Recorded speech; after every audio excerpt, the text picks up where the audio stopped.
Bunlivia gifted 5 subscriptions to the community.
Hi, what the fuck? Olivia, thank you for the 5 gift subs. What the fuck? What the fuck? Hiya, papaya. Happy Valentine's Day, everyone. What the fuck? That's the way to start. Yes, indeed. That's the way to start. One thing I'm excited about is my fucking bot now. Ow. My fucking bot didn't work. I was just thinking that you look like the sort of person who would enjoy one of our fairy kiss chillers. I spent a bit of yesterday trying to get my fucking bot to one of the bot features to fucking work on my streamer bot, but it didn't do anything apparently. I was trying to get so it sends a message when people will do a community gift sub, but it didn't send a message when it happened. So that's a thing that apparently transpired for some reason. So I don't my fucking memory's bad. I need to check. What did that play for the alert besides the hype train? Give me a second. I need to look back at the stream because I wasn't paying attention to the OBS preview. I need to check something. I don't know. It's around 10 minutes into the stream.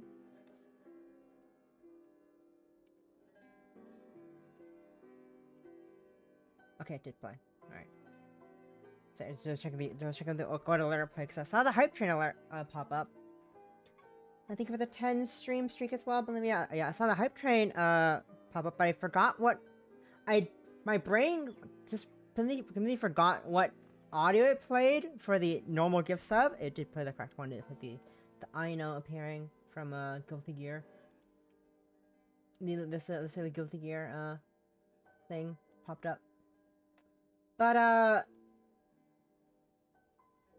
thank you again, believe it. I know I said that right, but thank you a lot for the 5 gift subs. I love that. I appreciate it, and thank you for the 10 stream watch streak. And anyways, as I was saying before, I got bamboozled by Bolivia's generosity of 5 gift subs. Happy Valentine's Day, everyone. Hope you're having a lovely day. If you're lonely, I'm also lonely. That's why I'm here. I lied yesterday because I said I was gonna play Hollow Knight. I was Silksong today, but then I realized, oh yeah, it's Valentine's Day today. I should probably play not that. That's not the most romantic game to play for Valentine's Day. So I was like, what if I just looked real quick at what let's look real quick what games there are on how did I find this game again? Oh yeah, I was like, what's on my wish list real quick? Let me see. Oh, scrolls to the bottom wish list. Oh, this game's on wish list. Oh, cool. It's on. It's like $7. Oh hell yeah. It's my wishlist for some reason. I was gonna play it eventually. Like, it seems pretty short. Also, train emote. What do we got? That's thematic. That's on theme. A bit horrifying to look at because Jesus fucking Christmas. That is weird. We're wearing goggles. Okay, that's horrifying. Hard eyes. Sorry. Anyways, as I was saying, I was like, oh, I was just going through my Steam wish list like real quick. What's a short game I can play for that's like romance theme? It's like, oh, this thing here is let's see what the average playtime is on the Steam reviews. Oh, it's like 2 hours. Oh, that's probably 4 for me. Hell yeah. So I was like, why not check out what Passenger X Princess No Hope Must Die is. I saw the description of like, oh, I saw the recommendation of focuses on toxic relationship between female characters. Like, okay, this is Yuri. That makes sense. That's why it's on my wish list, because a lot of my Steam wishes is just Yuri. A lot of it's just Yuri. I see Yuri on my Steam list. Okay, I was like, cool. I wish list a lot of Yuri. I was like, this seems interesting. Hi, welcome, Passenger Princess. Not the usual type of passenger princess, I'd say. Can we welcome in? Happy Valentine's Day. I'm gracing y'all with some visual novel. But yeah, I was like, this is a toxic Yuri. I was like, okay, this seems interesting. The description on Steam. Also if you want to check out the game yourself, it's like $7. Not even if you're American. It's less than that. It's like $6.50 Canadian. So it's like probably like 5 or something. But this game, it was like, oh, that looks interesting.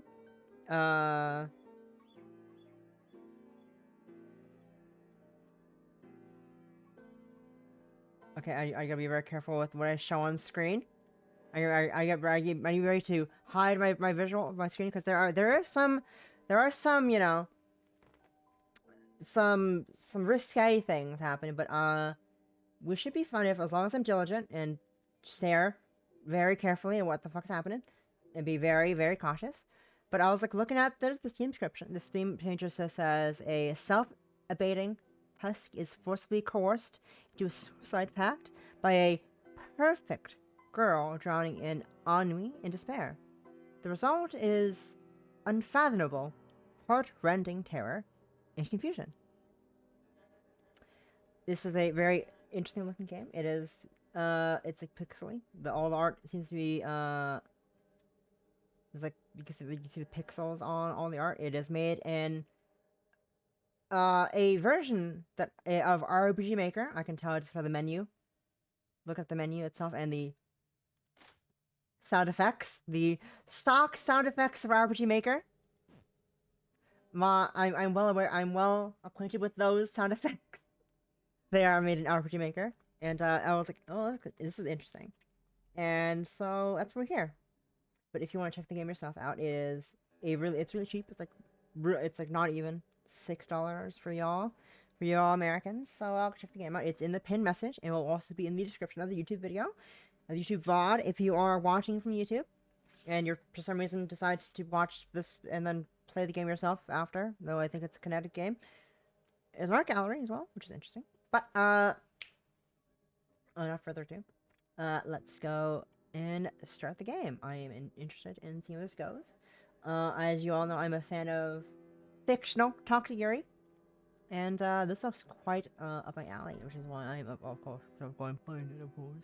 But it's like I said, like the child says, what's more romantic than toxic Yuri, right?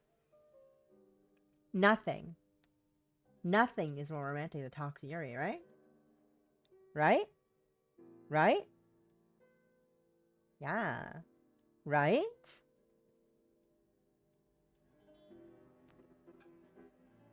Yeah. Anyways. I'm cringing at myself. Let's start the game. Enough dilly-dallying. Let's start the game. Welcome. Glad you can make it. Yeah, I mean you. On the screen. What's up? You know, in games, there's this unspoken rule that you have to make an amicable experience for the player. The customer is God, after all. Something about that kind of rubs me the wrong way, you know? Besides that, who's to say stories shouldn't be conversational? With that said, I'd like to ask you a question. In general, would you say you're happy? Coming in with the hard questions, the hard hitting questions out right off the bat. What the fuck? I'd say in general, yeah, I'm pretty happy. I'd say so. Oh, sick. Don't get me wrong. But I kind of wasn't expecting that. Maybe it comes naturally to you. Maybe you worked hard enough to reach that place. Either way, I'm pretty glad to hear it. Personally, I wouldn't really say I am, but neither here nor there. Anyway, I hope you don't mind, but I'd like to tell you about some of the subject matter in this game.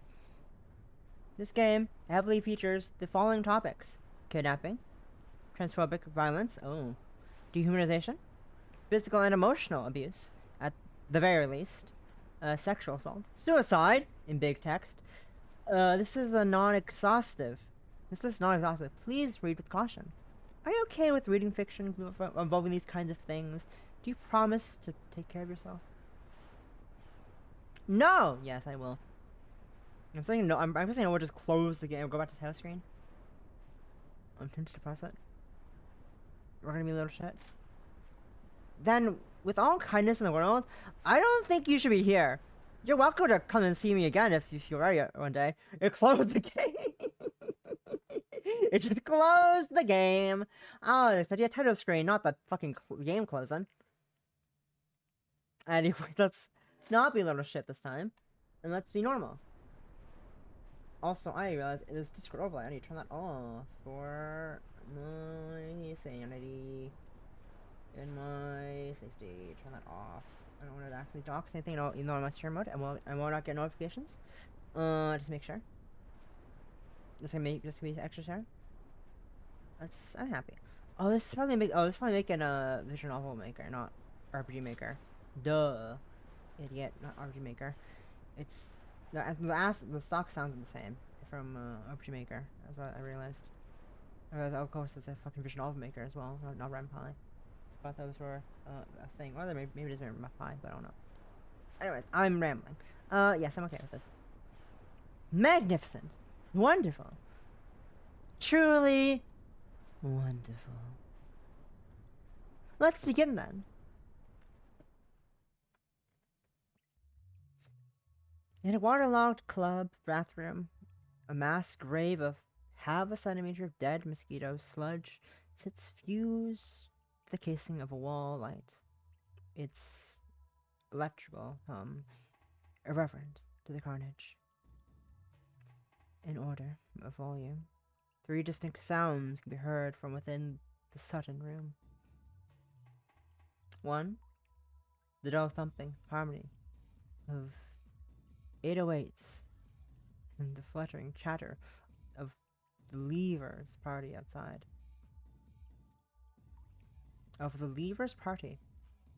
Fluttering chatter of the Leavers party. Just double checking I'm reading that correctly. 2. The couple fucking loudly in one of the stalls and not really making much effort to hide it. Ayo. 3.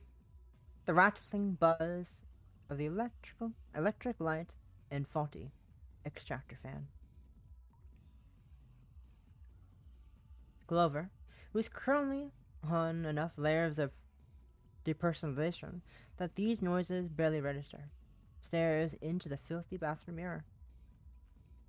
The figure reflects in its surface finishes, clumsily putting up its hair on one side of its head.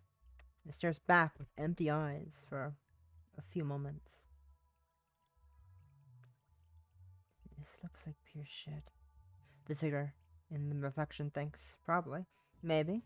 It kind of doesn't matter. Probably. Feet, hands, limbs heavy.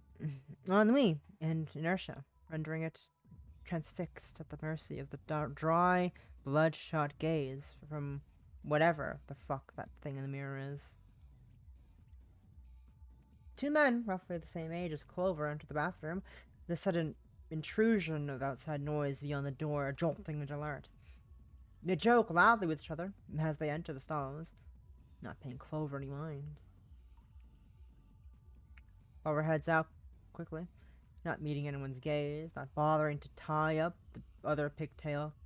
Fuck it. Step through the piss. It decides to go dissociate elsewhere.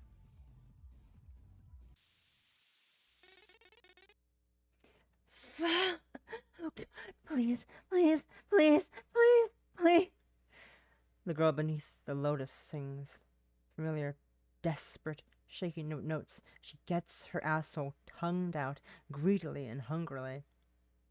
Lotus is intricately familiar with such responses, grasping the soft meat of her colleague's hip. Her lapping constitutes parts of a practiced routine in which other human beings become things to extract a response from. God, I'm so close. I love you. I love you. I love you. What the fuck am I reading out to y'all? And she is very confident in getting exactly the response she needs from her friend tonight. Clover munches on a stale leftover California roll at the party. The first thing it has eaten in about 32 hours. Sometimes you get invited to something purely on the merit of association, so you're sort of just incidentally there, even though no one knows you. This party was one such invitation. Clover isn't feeling like correcting that fact anytime soon. It's not really sure why it can't tonight. It retreats to the sweat-dampened wall for a while, to feel its ego melt for a little while longer. I can't read words good. And you're someone who feels like it's watching everything, including yourself, from the outside. There's a certain catharsis in the anonymity of a large gathering. A room full of people is kind of the same as a room with no people, if you really think about it. Maybe. Besides that, 2 weeks of HRT is short enough time that you're still riding the high of the idea that maybe any of this can be different, but also just long enough for the realization to set in that the world is still going to remain what it is, while you do your best not to let it kill that little seed before it germinates. Germinates. That's a word. These two ideas result in an inquisitive malice. Malice? Malaz? What the fuck? I'm gonna read. Malaz.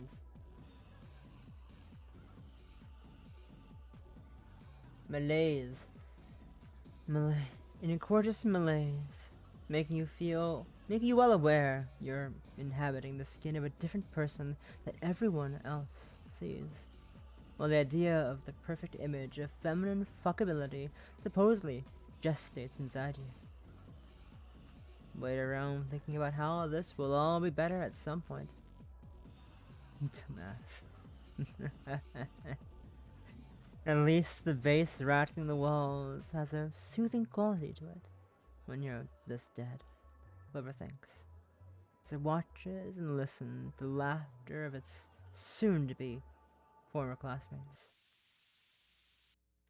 Liz lies there staring up at the ceiling, disinterested, while her exhausted friend clings to her arm, brain too cummed into sludge to pick up on it. I love you, her friend murmurs. Liz pulls her closer and strokes her hair at the same time. I like you too. The words from her lips fall soft, silky, sickly sweetly. People really aren't as far away from animals as they like to think. and Lotus is all too aware of how important tone is in spite of whatever you're saying. It feels to her the same as speaking to a beloved pet. The woman beside her is lost in fluffy thoughts and feelings. Lotus is making plans for later and thinking about asking her to borrow her car. She's happy to indulge her companion for a while longer, though. Oliver is leaving the party. Realistically, it should have enough money for a cab after the 3 drinks and a 50-minute walk besides. But it's feeling like a little emo bitch after seeing her friend groups tearfully group hug goodbye as it walks past, and fuck, maybe this melancholic night walk will finally be the one that fixes whatever the fuck is going on in its little head. Definitely. More importantly, it had just filed for homelessness. It is 2 days until it needs to vacate its student dorm, and fuck knows what it's gonna do between now and the time it takes for the city authorities to get the fuck back to it. However long that is. So, paying for anything unnecessary can wait. It doesn't want to admit it, but deep down there is something intoxicating about the melancholy it feels. As the bass from the club gets further away, it reaches the deserted cycle path next to the highway. What? Demarcating. Demarketing? Demarketing. The fuck? Words I've never heard before. That's what I was gonna tell.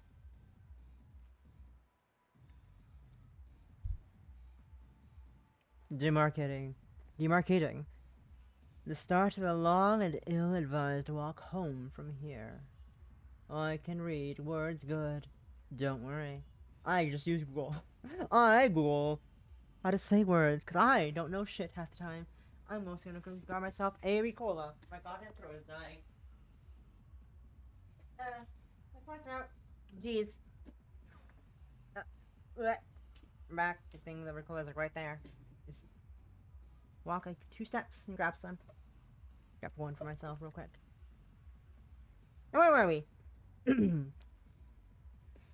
If it can't change its circumstances, it sure as hell can throw them away.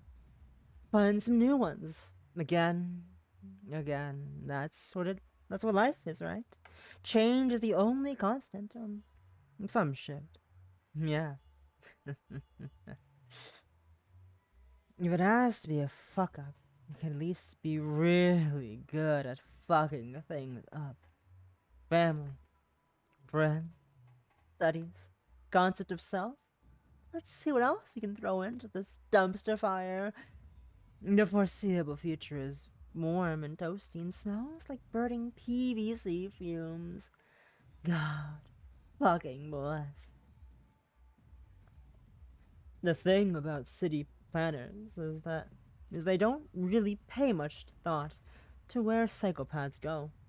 So, for the next 30 minutes or thereabout, Whoever walks along about a meter away from 60-mile-per-hour cargo trucks that jostle it with air displacement as they pass.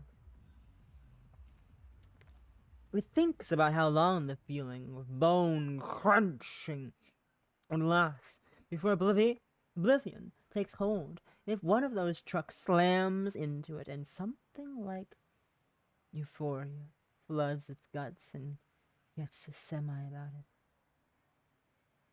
Oh, you sick little bitch.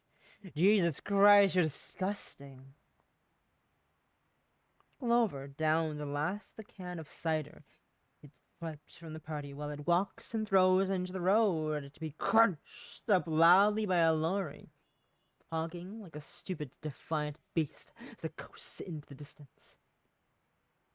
Interacting with the world feels good as fuck, Clover thinks, staring into the light, pollution-saturated skyline as it stumbles home drunkenly. Lotus sits alone, parked nearby an already rotting new building student apartment. And her friend's shitty, banana yellow hatchback, chewing 3 pieces of gum at once to offset the lingering metallic taste of her friend's asshole. She opens the glove compartment to look around for something to do, a line off of one settles for an old pamphlet for the local counseling and CBT services. Opening her phone to check her timeline, she inspects photos from the party she didn't care to go to and finds exactly the person she's waiting for in the background. Oh, he'll be back here soon, probably. She'll give it a little longer. Glover crosses over the highway with only a courteous glance at the ongoing traffic. It's 2 a.m. anyway, and taking the pedestrian underpass instead adds like 5 minutes to the way home. It sighs in relief as it reaches the other side and passes into the suburbs nearby Storm. It's well aware that it's being a little bit pathetic about the whole night. It's not like it hates others, but when the idea of an authentic existence eludes you even, it feels addictive to turn off your brain and drink in the sounds and sensations of shitty urban planning for an hour or so and go, this is just how it is. Fucking stupid. Walking through the new building neighborhood leading to where it lives currently always feels like breaking and entering. But the unsettling silence hanging like a blanket here takes on a comforting quality at night. Maybe it'll be different when the pills start working, and it has something else to show for its accept.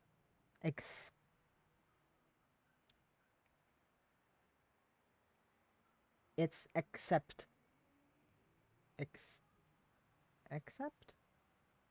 accepts sore chest buds, but to make it almost aware of how uncomfortable the skin it wears is, and always has been.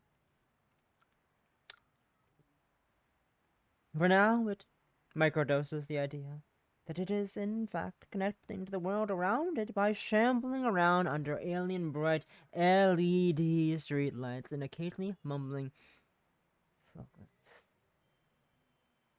2 streets away from home, it hears the crunch of hurried footsteps behind. Clover goes to turn around, but before it can do that, something blunt explodes across its head.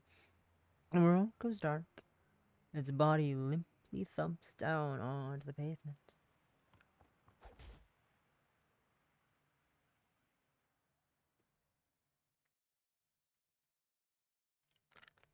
Clover's waking up, dazed, faced against the most grass bank of an abandoned lot. Confusion fading into screaming, head pain into panic as it wrenches the zip ties around its wrists.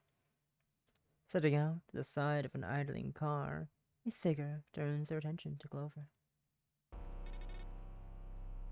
Oh, hey. You're not dead. Clover sits up, languidly, and then instinctively crawls back at seeing the expressionless, haunting, beautiful girl walking towards it. She stops about a meter away from Clover, casually holding what it slowly realizes is a taser at her side. As it would explain the situation more concisely, she activates the taser, sending a loud, crackling arc shortly into the empty air in front of her. Clover instinctively flinches. So you're on campus. I want to ask you some questions. Does your brain still work? Can you speak words? What the fuck? Pulse striking nauseous, pretty nauseous. Gonna throw up, gonna die. Oh god, oh god, oh god. It might just be due to getting clubbed over the fucking head, but Clover has only the vaguest recollection of ever seeing this girl. From the sounds of it, it seems likely they went to the same university, but it's certainly they've never spoken. Never else. You scream, you run, you try anything except listening to what I say. You arch the taser again. I get to use it. You understand? Clover looks up and nods rapidly, as non-threateningly as it can manage. Accepting this is fulfilling the bare minimum of her requests, the girl launches into assessing the pitiful thing in front of her. Do you live with anyone? Family? Friends? What do you care? I mean, no, fuck, yes, kind of. Stop stuttering. Clover pauses for a moment. It looks up and does its best to set its body language to sorry. I wronged you, won't ever do it again. Who? My roommates. I don't know. We don't talk. I barely even know their names. Again, it pauses.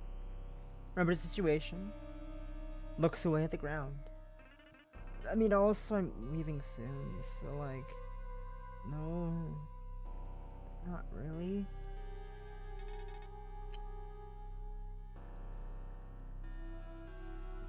What do you mean, not really? I mean, not really, No! Lunging at Clover, she recoils away. The girl plants a taser on its lower leg. It yelps loudly, and its body involuntarily jerks back at the crackling instrument. It connects with Clover's bare skin. The thing beneath the girl curls in on itself. It instinctively does its best to shield its face with its knees delirious. I'm leaving this and I don't know where. I'm living after that. No word, please, don't hurt me again. The girl regains composure, staring silently down at Clover for a moment. Clover elaborates, manic, tearful, but more coherent. I'm leaving in a couple of days. I don't have a family or friends, anything like that. Yeah, that makes sense. Confirming what she already mostly knew, but it puts her a little more at ease. Something about you makes me sick, you know? She gets sidetracked, staring into with venom, the thing beneath her, words boiling over in disaffected frustration even. I can't read words good. Dear me. The way you walk, the way you stare ahead into nothing, you live like you're invisible. It's disgusting. Dumbfounded and in shock, Clover sort of just stares up at her as she lambasts it. For all intents and purposes, this girl may as well be God delivering her verdict at this moment. Let's say real quick. I haven't saved yet. I don't think you need to save, but I like saving anyways. You know, it's useless. I like saving. It's fun. The worst part is, you look just like me. Watching you go around is like seeing my own corpse shambling in front of me. It almost makes me feel like I need to take a shower. Do you... I don't think we spoke. Did you do something? No. We haven't spoken. You're Clover. I know you. Barely acknowledging its mumbling, the girl simply continues with her questions. She reaches into her bag and pulls out a couple of dispensers containing small blue pills, one half empty. What are these? Clover's eyes wide in horror as it recognizes the meds it was carrying in its bag. You have so much of it. You some kind of addict? completely awestruck by the situation, and unsure how to even explain the concept to her. Clover freezes up. The girl arches the taser again, and it fucking winces. God, fuck, why is it so loud? Girl. What? Mistake. It should have just lied and said it was something else. Clover panics. It's estrogen. I don't know. I'm like a girl or something. I need them. If you're trans, you have to take them. And somehow, without moving a muscle, her gaze feels heavier than before by an order of magnitude, threatening to cut into Clover as she sizes it up, telling her it was a mistake. What was phone yelling for? Nothing important. Okay, cool. I knew it. There's something off about you. It's kind of obscene, you know? She holds up one of the HRT canisters and inspects it casually, with a little curiosity. Womanhood in her grasps, at her whim. The idea that you think you can just pop pills and it makes you a real girl? That it makes us the same? Lotus enunciates those last words with more venom than anything Clover has heard her say so far.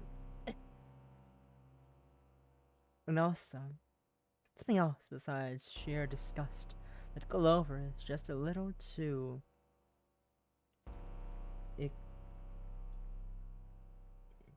incognizant, and a lot of too concussed to pick apart.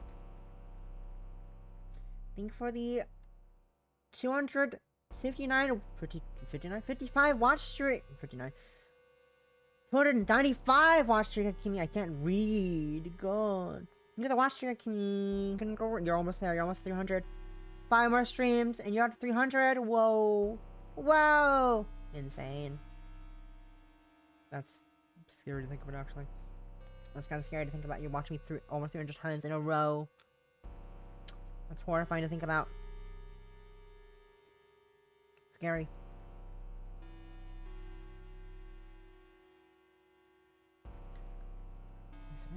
What is it sampling colors from right now? Just everything is just dark. Okay, great. Everything's just black. It's sampling pure black. Let's turn this off. We don't need the funny, the silly color thing, because it seems to be very dark in tones. So like, and like visual color tones. So we're not gonna. I'm just gonna fucking grayed out all the time. So let's not do that. Let's be bright and weird. Anyways, the girl eyes at the soft features and smooth skin already apparent on Clover's body. Gaze digging fingers into the tender meat of its thighs. So basically, what you're saying is, her smile widens, baring teeth ungodly perfect at Clover. You aren't a girl if you don't have these, right? That's... yeah. I'll keep these. How does that sound to you? Clover fights down hyperventilation. Eyes widening. It wishes so badly that a nuke could drop right in front of them both and show them the divine mercy of its incineration zone. Please don't do this, please. I'm sorry, please. I need the rat. Please tell me I need the rat. Taser. Crackle. Wince. Relax. I'm really nice, you know. Or everyone seems to think so anyway. She kneels down in front of Clover to meet it at eye level. I'm going on a long trip. If you do as I say, you come with me. You do everything I tell you to. Then I'll give them back. You know which one of us they'll believe if you try anything, don't you? Satisfied at making her point clear, she stands up and places the medicine back in her bag. I told you, I'm nice. Maybe like we're friends, even. So then, what do you want me to do? In an instant, her expression softens into a smile free from any trace of acrimony. Acrimony. Acrimony. I don't know. Acrimony. As she looks down at the awestruck, doe-eyed thing beneath her. Die with me. Hazy city lights pollution illuminates the skyline behind her. Somehow, despite everything, she manages to make herself look genuinely welcoming in a way Clover has rarely, if ever, sensed from another person. Does that scare you? There's no trace of animosity in her tone. Clover pauses. It knows it should be scared. It understands the reality of the situation and the threat of more pain, of being at her whim, is terrifying.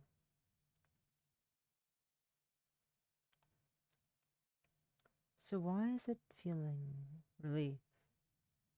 It asks itself. Tell me. No, it doesn't. It flinches as the girl steps forward, only to gently cup its chin with two of her fingers. Immaculately soft, tilting Clover's gaze up to hers. Her touch sends something like euphoria fizzing through its nervous system. It feels sick. I'm glad.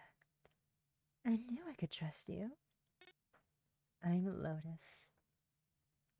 Hours remaining until detonation. 62.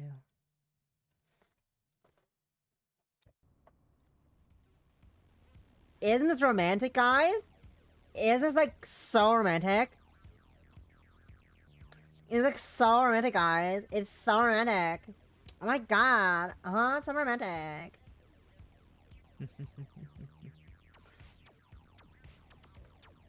Yeah, I like this. Yeah, let's not do that. Clover stares blearily at the horizon from the passenger seat, lit by the hazy, blood-orange sunset. Sunrise, even. More blood than orange. Where are we going? Took you long enough to ask? I'm tired. It feels like I'm dreaming. Think getting shocked again will wake you up? Please don't. Lotus had been mostly silent. Deadpan, fixed on the road ahead, traffic still sparse in the early morning.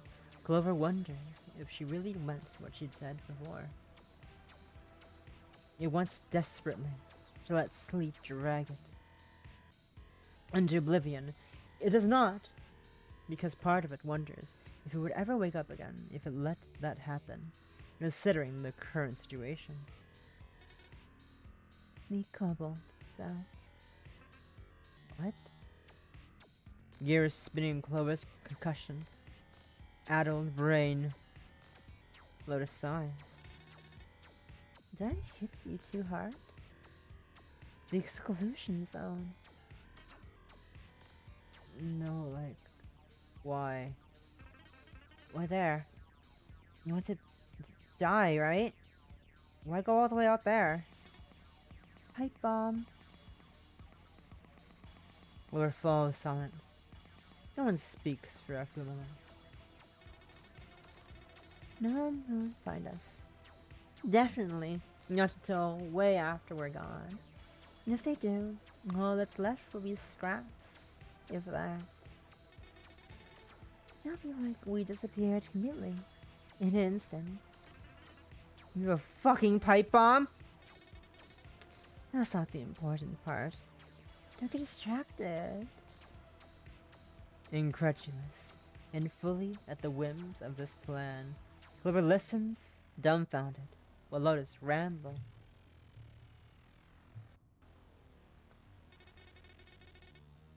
Besides, haven't you ever thought about what it would be like to go there?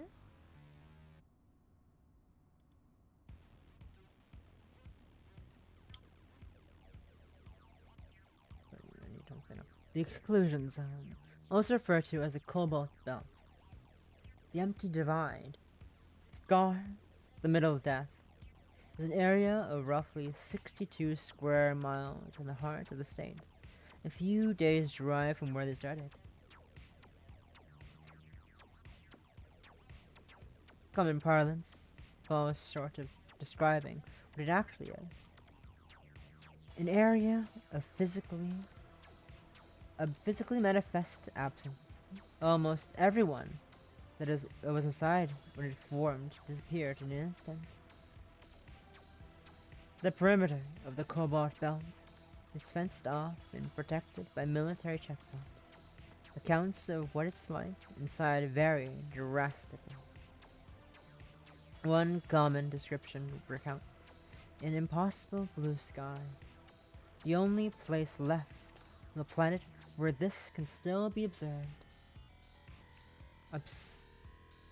Ostensibly, two blue, vivid shades of teal and aqua, and with it, a type of disillusion of self, wherein the viewer experiences memories, dreams, aspirations with whole clarity of sensation. Personalized and overlaid on top of each other, resulting in a constantly shifting interior geometry. The spontaneous sensation of both déjà vu and jamais vu, the unfamiliar made intimate, the familiar rendered detached and cloudy, multiplied by each other and experienced as something far greater and all-consuming in nature. Some other facts about the Cobalt Belt include: it has been about 6 years since the Cobalt Belt formed. About 98.526% of people who enter the Cobalt Belt fail to return. 2,309,283 Nope, that's it. 2,309,283 lives have been claimed thus far by the Cobalt Belt. Many metaphysical concepts are supposedly suspended inside the Cobalt Belt. It is commonly believed that the Cobalt Belt holds the key to the future. The Cobalt Belt, expanding by about a kilometer a year at an increasing rate. Lotus has been rambling about all these things to Clover for the past 8 minutes or so.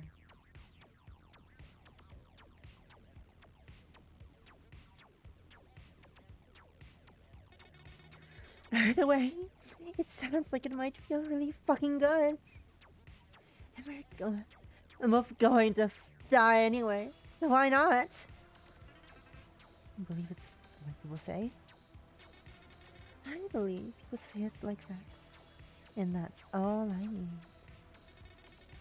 Don't tell me you've never been curious about it. This was far more planned out than Clover had been expecting, compared to the dismember and dump type kidnapping experience it thought it was going to get. Oh yeah, it's being kidnapped, isn't it? Fuck. Lotus' excitement about the trip made it forget for a moment, until it remembers its arms are still zip-tied behind its back. It remembers it hasn't drank anything except alcohol in probably more than a day. Can I have some water, please? Don't have any. Next stop. My head hurts. Lotus doesn't respond. Clover gives up badgering her to attend to its basic needs and withdraws in on itself. Lotus gets bored after about 2 minutes of this and starts provoking the thing held captive beside her for entertainment. You know, in hindsight, it's pretty obvious, right? Huh? You can smell it on you. On people like you. You were always gonna do this, weren't you? Kill myself in an insane way? I mean the whole cross-dressing thing. That too, though. Oh, yeah, uh-huh. Too much to bother unpacking there. Emphatic and placating in response. Clover's quickly learning that it's better to simply let her talk. Also, because on some level, it can't help but crave her assessment, no matter how dismissive of its general existence she is.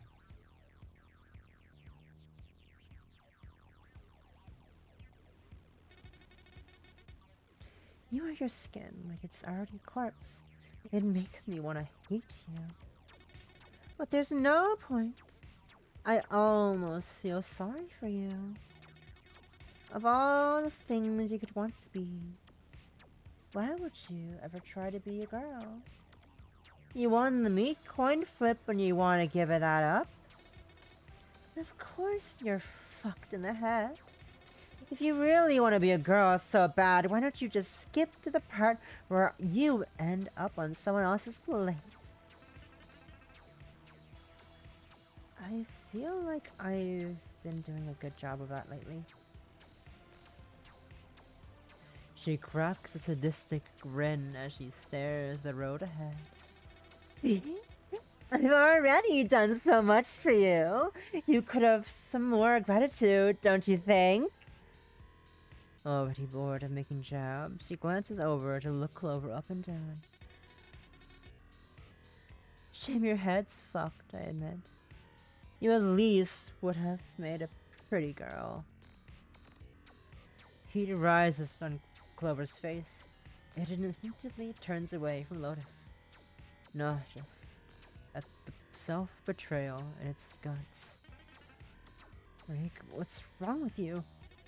Oh, that got you, didn't it? Clover pouts. Lotus stops lambasting it for a moment and allows it to sulk.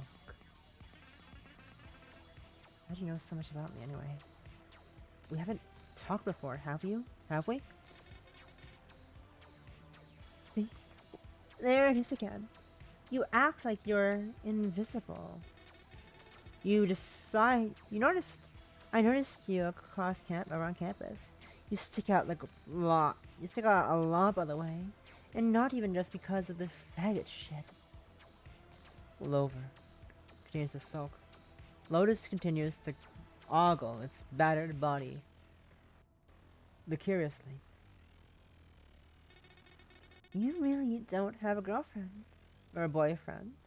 I mean, sorry, I forgot you're like that. Get lost. Lotus smirks. I do. What the fuck? Lotus presses on the gas pedal without thinking. What do you mean, what the fuck? I want to fucking slow down! Ew. Fucking slow down now, please! I'm scared. Please just stop! Lotus realizes she's been going over 9 miles per hour for the last 10 seconds and wills herself to slow down. Clover catches its breath and takes a minute to stop crying. Ew. Tell me. I want to know. Clover thinks about whether it's safe to tell her, then realizes it doesn't and shouldn't care anymore. Boyfriend. Knew it! Clover glares daggers at Lotus, was once again grinning like a stupid fucking child. Sucked. There's not much to say. Oh. Sorry. It's fine. I think I felt so empty. I was happy at first. But then all I ever wanted to do was wait for him to message me. Like, we would just speak less and less, and he just thought I was miserable and clingy, and I guess he just got fucking sick of me because he stopped responding after a point. He also hated what I was, what I wanted to be. It sucked. The two sit in silence for a while. Lotus isn't really sure what she expected, asking about the love life of a thing that willingly gets in a car with someone to go and die. Well, willingly enough, she thinks. The idea of being so willfully unbeholden to the whims of another is a completely alien concept to her. She grips the steering wheel, white knuckle. Why did hearing that piss her off so much? I would have ruined that prick's life. The words leave her mouth involuntarily. Looks back at Clover, who was thankfully passed out asleep. Oh, not there. Not there. Give me a second. Not there. What's this about? What is this about?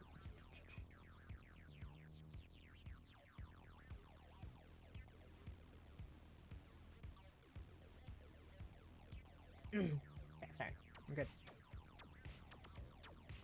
The words leave her mouth involuntarily.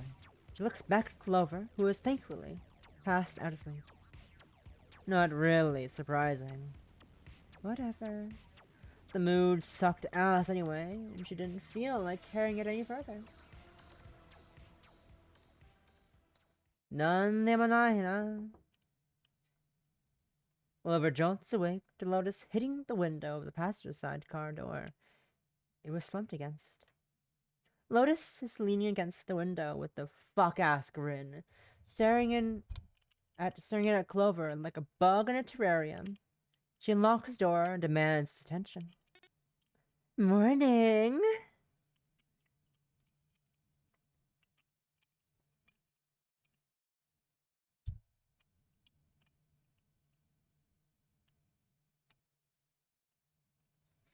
It groans through its headache and looks up bleary-eyed.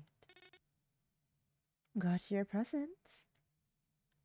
Liz reaches into the plastic bag in her left hand and pulls out a 2-liter water bottle. She unscrews it without asking and brings it to Clover's lips. Wordlessly, she tips it into Clover to drink, hands still bound behind its back. It drinks up like a suckling lamb, the action available to it without spilling fucking water all over itself.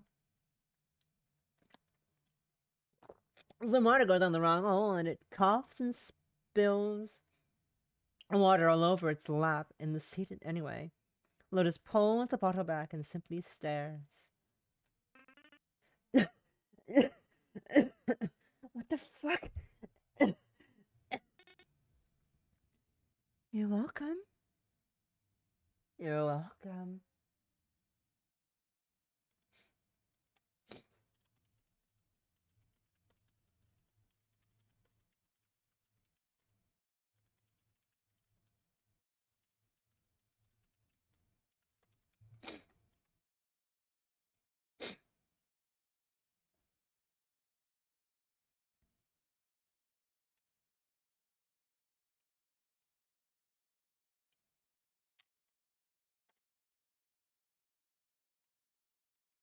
Sorry, distracted by something.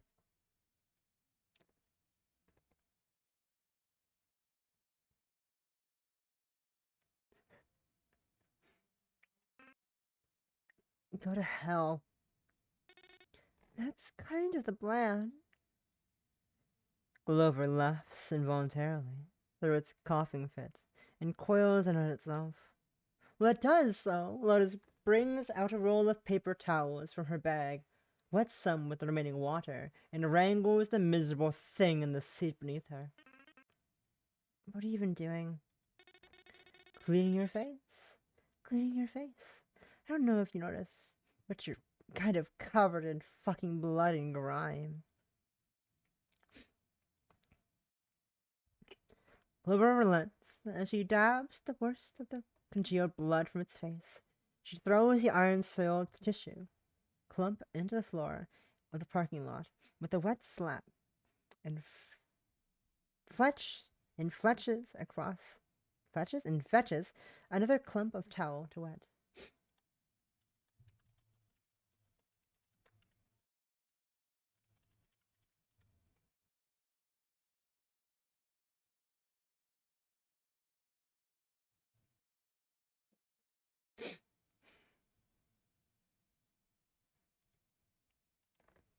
It stings as she brings it to the wound on its head, and she grips its shoulder as it struggles. Hold still, fucking hold still! It looks up, wide-eyed, and makes a pitiful noise. The scene unfolding, it's more or less identical to washing an ugly dog, an unruly dog even.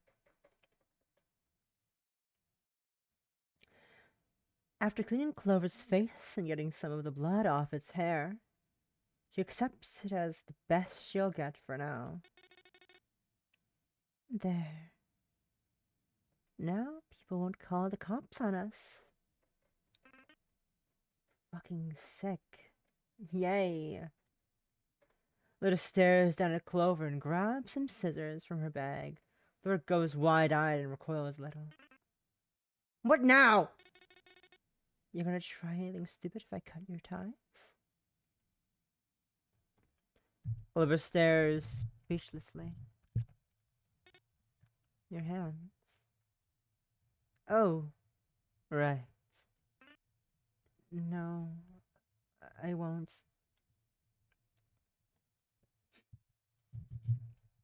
Lotus reaches behind Clover and positions the scissors over the plastic ties, its wrists together. Plastic tying its wrists together and stops for a moment. Remember what I said. You try anything, you call for help, you know who the cops are gonna believe. Yeah. It doesn't really care or make an effort to reclaim any agency in the situation. Lotus cuts through the zip ties with some effort. Clover stretches its oxygen-constricted hands and winces. Where are we anyway? Never stop? You were asleep for like 4 hours. Lotus had parked in the far corner of the parking lot. Thickets of bramble on one side, and a few trees blocking Clover's obvious injuries from the view of any passerbys while it was passed out. You're not getting out yet? Then? Huh? Oh, yeah, I guess. You can stay here, if you like. I, however, am fucking starving. It's just a thought, but maybe this trip would be more interesting if you actually came with me instead of moping here like a miserable little bitch the whole time. Please don't be mean. Lotus bursts into shrill laughter. You don't understand. I'm not being mean. Just looking out for you, okay? Woman. Woman. Woman. The two are approaching the canopy of the impossibly large retail park's entrance. Built some time after such places stopped putting rustic village-style clock towers on their facades to secure public perception, and thus planning permission no longer necessary, now accepted as a fact of life even. Featureless beige, corrugated steel asphalt cathedral, scarring a square mile of land in the middle of nowhere. Families and exhausted drivers flock through its maw, aiming to sate the bottom rung of Maslow's hierarchy. The icon of capitalistic freedom. God's in his heaven. All that's right with the world. Clover follows meekly at Lotus's side. A group of 3 girls pass by staring openly at Clover, giggling indiscreetly after passing. Clover stares at the floor. Lotus immediately notices how people look at the thing beside her, a mixture of pity, curiosity, and disgust. A vague hostility even, that makes the air feel choking to breathe. Instinctively, Lotus balls her fists up tightly. She reaches back to grab Clover's wrist, who flinches at the intrusion. Stop trailing behind me. Come on. Sorry, I was just anxious. Why? We're just hanging out, remember? Spoken as it were self-evident, the static dial-up tone rings in Clover's head for a few moments before it ultimately accepts the contact.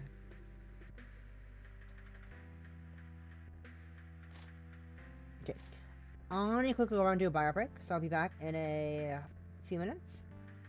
Yeah. Bio break time!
back from bio break. Thank you, Ekumi, for the nutrition hydrate. I'll do that right now.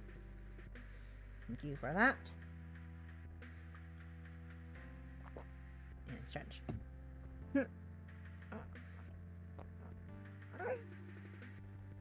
Thank you.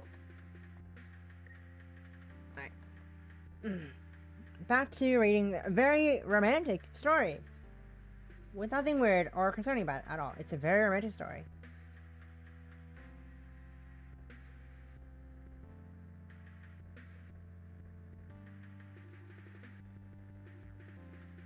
Alright, sorry.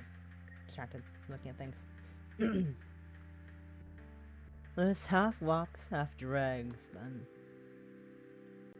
Let us half walks, half drags him resoundingly through the rows of shops and restaurants, without a goal in mind.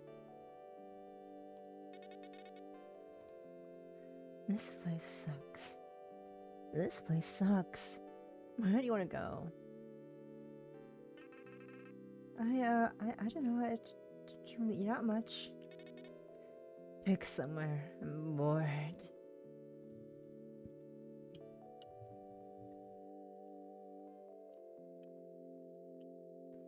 Clover shrinks, overwhelmed and disoriented. Being dragged along like this makes it look even younger than it is. Dimpy Burger? What are you? What are you? Fucking 12? Clover stares defiantly, almost pouting again, reaffirming its small, lost child status to Lotus. Sure, I don't really care. She invades Clover's personal space yet again and places a hand on its head to ruffle its hair, smirking as an idea forms in her head.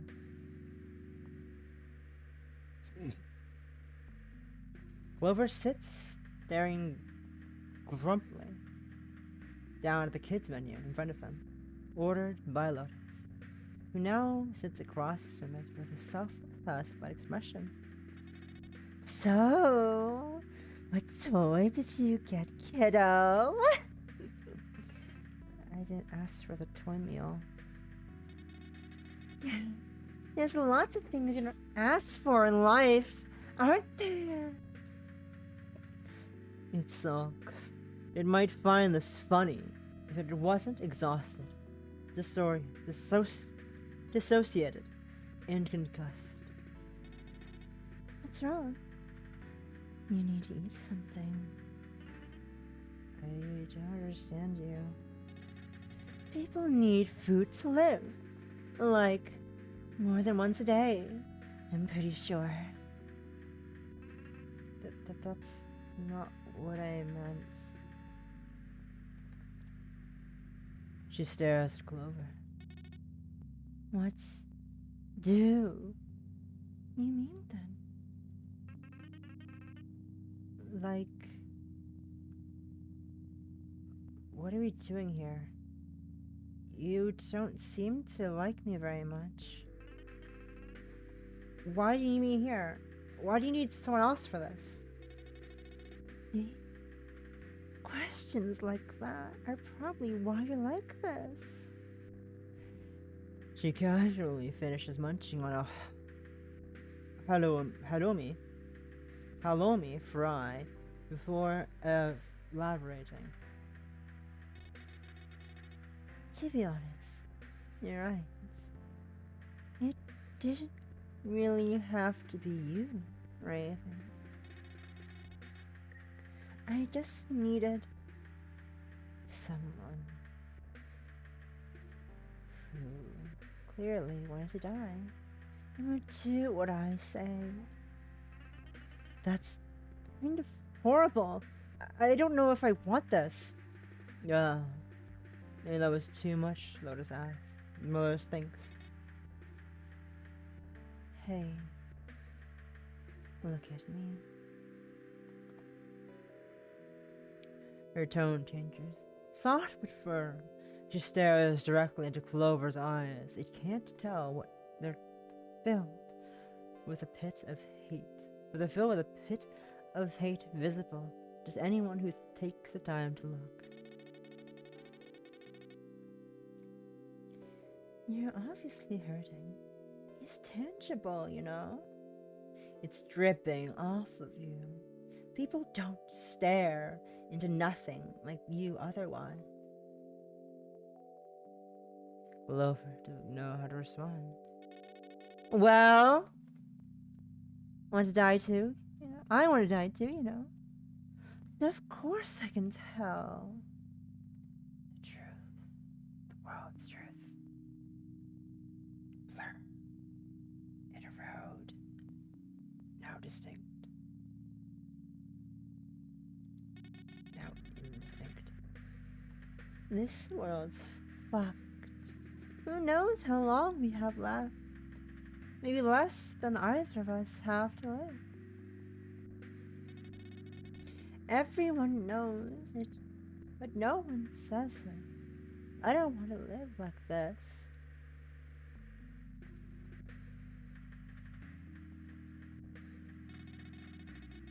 So, that's you. We were in a lot of the same classes. You're always on your own, staring into space. My friends kept joking that you were my little brother. Honestly, they were right. We do look like siblings. That bothered me. I wasn't allowed to stop thinking about it. I had to watch you shamble around like a ghost. I couldn't say anything. There's so many stupid fucking expectations placed on me, and none of them applied to you.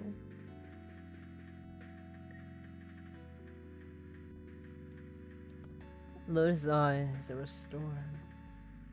She tenses up and stares at nothing. She speaks. Everyone's eyes have been digging into my skin. I was 12. I feel like meat. And here's you, free from them. I didn't know how to say it, but I wanted that. And yet, you barely looked alive. I'd never seen you smile or talk to anyone, and I had to watch for years. I found that deeply unfair. He looks down at the floor. Clover looks down at the floor, like it's about to cry. I still don't understand. It sounds like you really hate me. You're sort of right. I want to die, but I'm scared, and I still don't really get what you mean. You say I have freedom, but it's never felt that way to me. Lotus sighs, dejected. She stares at Clover. In his impossibly soft skin and smooth features, she sees a thing so willing to throw away everything that could make him happy. No, maybe that's all he can do. All the reason he needs this. I just want you to understand. What would you do if you were in my position? Do you think you could just look away? Seeing yourself, seeing someone with what you wanted, and treating it like a curse?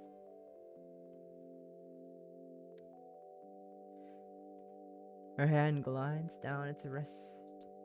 Her fingers interlink with Clover's. If I hadn't picked you up, what would you be doing? If you were really so attached to anything back there, you'll be spending every second thinking about escape. That's what a normal person would be doing anyway. But none of that applies to you, does it? Clover trembles. Not really. See? You understand. So, why don't we stop worrying about any of that? Just chill the fuck out, okay? If you're gonna come along, we should try to make it fun. Damaged as it is, Glover isn't without basic animal survival instincts. It knows this should be terrifying.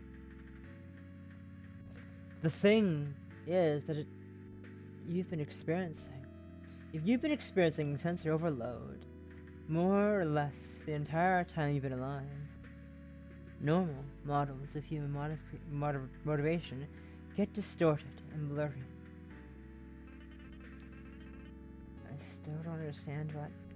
Yeah, there's nothing I really wanted back there.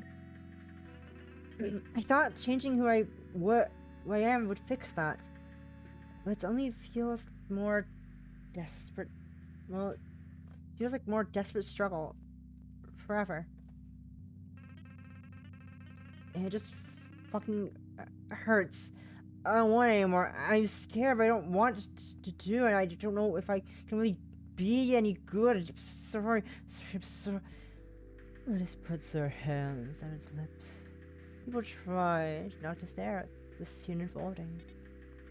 Stop. Shh. Deer in headlights, overwhelmed. Tears fall down its face as it stares. All he needs is comfort and the smallest push. Slow down. Slow down. It's okay. I'm glad I found you. She holds its hand as it sobs quietly. This time, it reciprocates her touch, squeezing tightly. Power leaks out of its soul like a sieve. If it weren't for that, he would be able to wield that over others, Lotus thinks. If Lotus had that power, she could be happy. If Clover never had it to begin with, maybe it could be happy.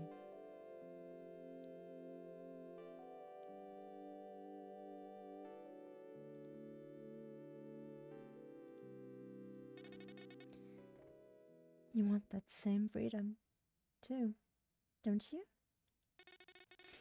Even if it's only for a little while. We can have that now, right? Hours remaining. Enter detonation. 48.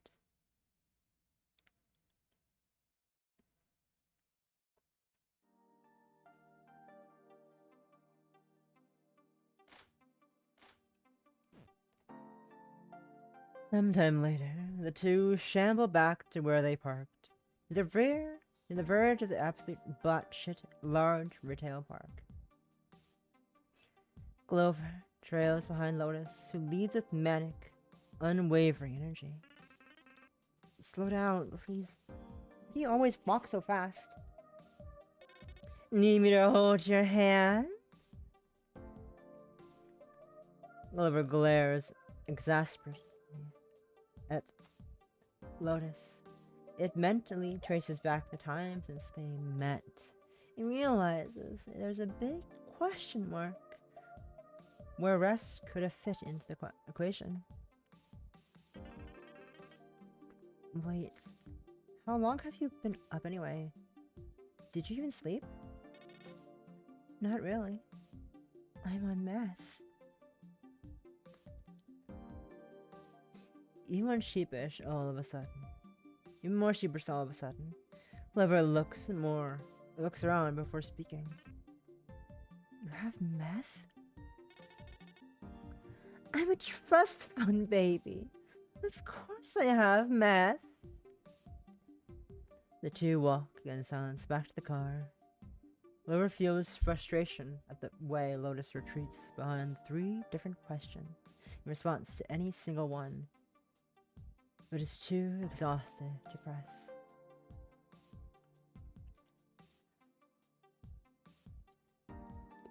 By the time they reach where they parked, the sun is close to setting. Without a word, Lotus leans on the bonnet of the car before bringing out a bottle of amaretto from her bag and sipping casually and generously. You don't plan on driving more today, do you? She turns to Clover with a knowing grin, ready to fuck with the little faggot. Why? Seems like a perfectly good night for some drunk driving, don't you think? You just need to learn to let stuff like that go. You really just scare me.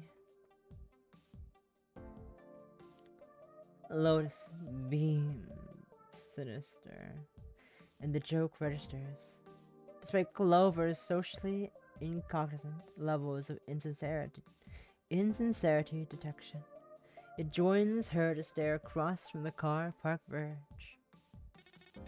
Nah, not driving more today. I could keep going, but I don't see any reason to rush things. Beyond the fenced off valley past the car park, sodium lights are starting to come on in towers. The town at the horizon, compounding with the milky glow of clouds drinking up the last of autumnal sun for the day. Nowhere really looks functionally distinguishable to light or pollution at night anymore. But it is warming to look at nonetheless, Clover thinks. Lotus casually holds out the bottle of liquor in Clover's direction, who stares for a moment before accepting and drinking a little. Thanks. Not to mention it.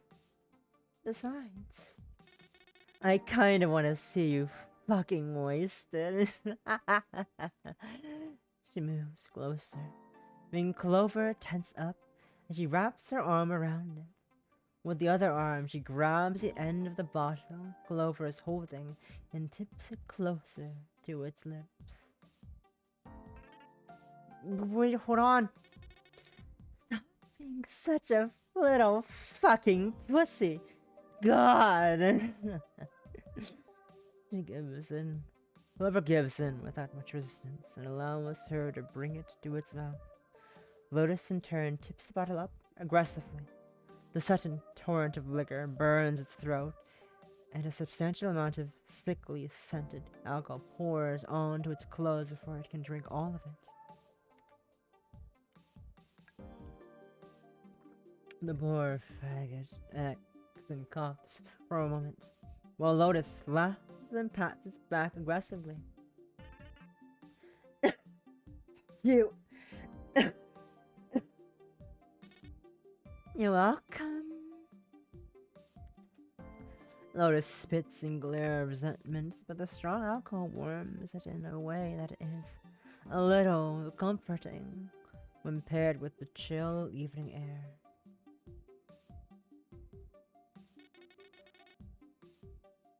I don't know. You still seem stuck in that little head of yours.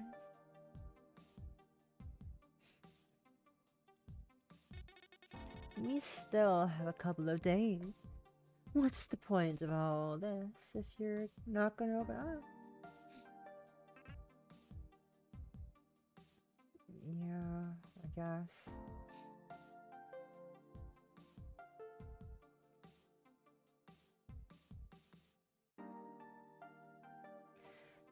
The two stare into the glow of the horizon there for a moment.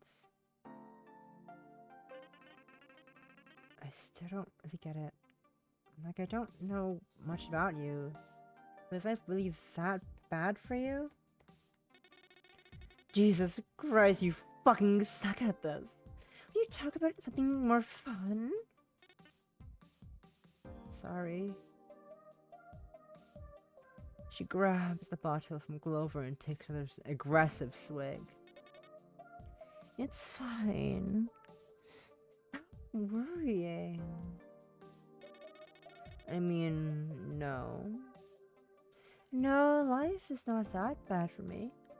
Life is perfect, in fact. I've done great academically. I've got a career all lined up for me at the parents' farm. My friends adore me. They always have. I've never known anything else. And I'm really fucking sick of it. If I had told anyone else, they would think I'm crazy.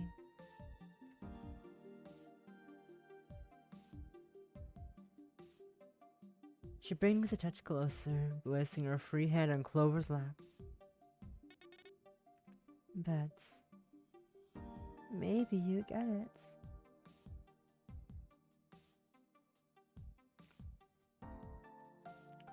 Clover's stomach flutters a little at the sudden sensation of her warmth. I'm sure not sure I do. I mean, you talked about it before a little. To be honest, your life seems like the opposite of mine.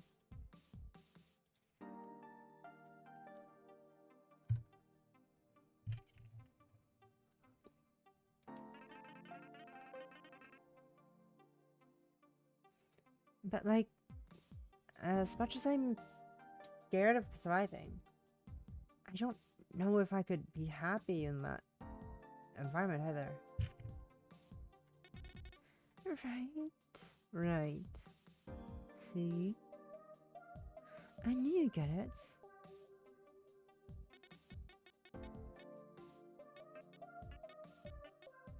Oh, fuck. My fucking brain just passed out. My brain just fucking clocked out. And I was realizing holding down space, but I think I did it. Oh, oopsies. Where are we? Let's load real quick.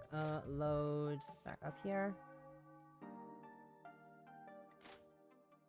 Oh, that's menu. Cool. Sorry about that. I realized I was holding down space, you idiot. My fucking brain just stopped working for a second.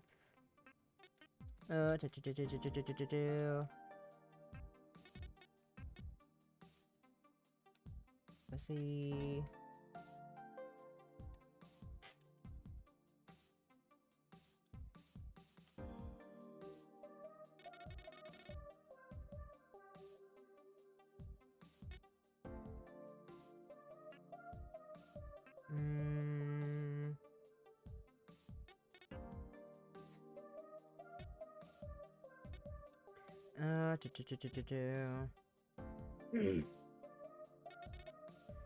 Maybe. You get it. When my stomach flutters, I don't have the sudden sensation of her warmth. I'm not sure I do. I mean, you talked about it before a little. You know, it's, right? See, I knew you get it. It's that end. No matter how perfect everything set up for me is, it really only ever felt hollow. I'm not stupid. People are nice to me because I'm pretty and rich. How could I not hate them? Okay, you know, I can get some tea. I'm gonna get some green tea in my throat. Be right back. Run away!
Oh shit, I've been muted the whole time, haven't I? Fuck. Oh no, I've been muted the whole time since I got back. Fuck. Oh no, how far? Oh god. I'm gonna slip down and see what. Oh, okay, I missed a lot. Fuck.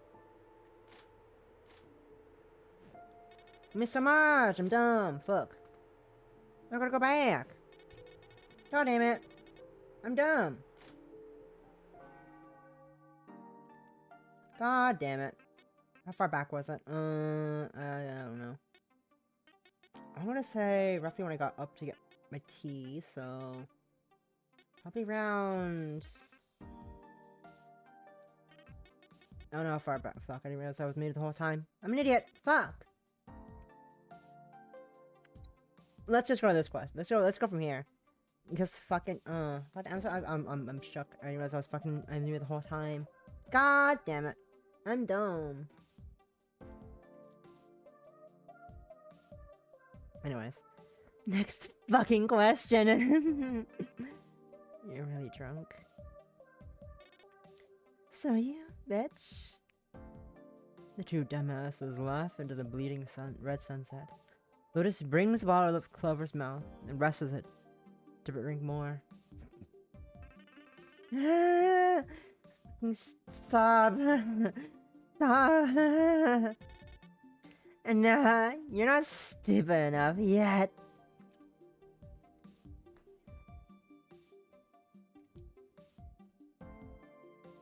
In this state, Eddie's insistence is really enough to wear down Clover's resolve, and it quickly accepts the drink, spilling slightly less on itself this time.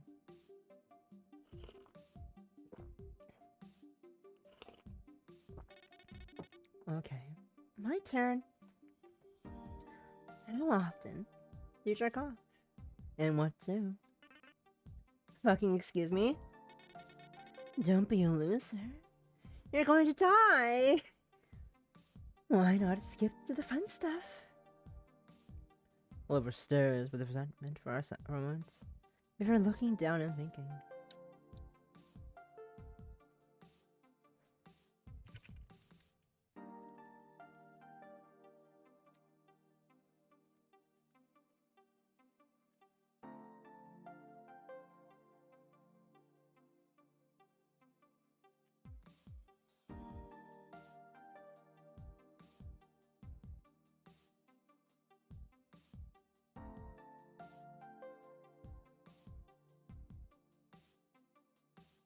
Oliver stares with resentment for a moment, before looking down and thinking. Dolls? Huh? I don't know, it's like... It deliberates for a second, struggles to articulate. If I'm a doll, I can be pretty. It doesn't matter what I am, all that matters is that I'm pretty to someone. For some reason, like, it's comforting to imagine being defined entirely by my usefulness to someone else, even if I'm broken or thrown away. Is that even... No, I mean, like, sex shit. Yeah, no, that's what I mean. It's what I get off to most of the time. Audio stuff for drawings. You're fucked in the head, but you're really fucking interesting. What the hell?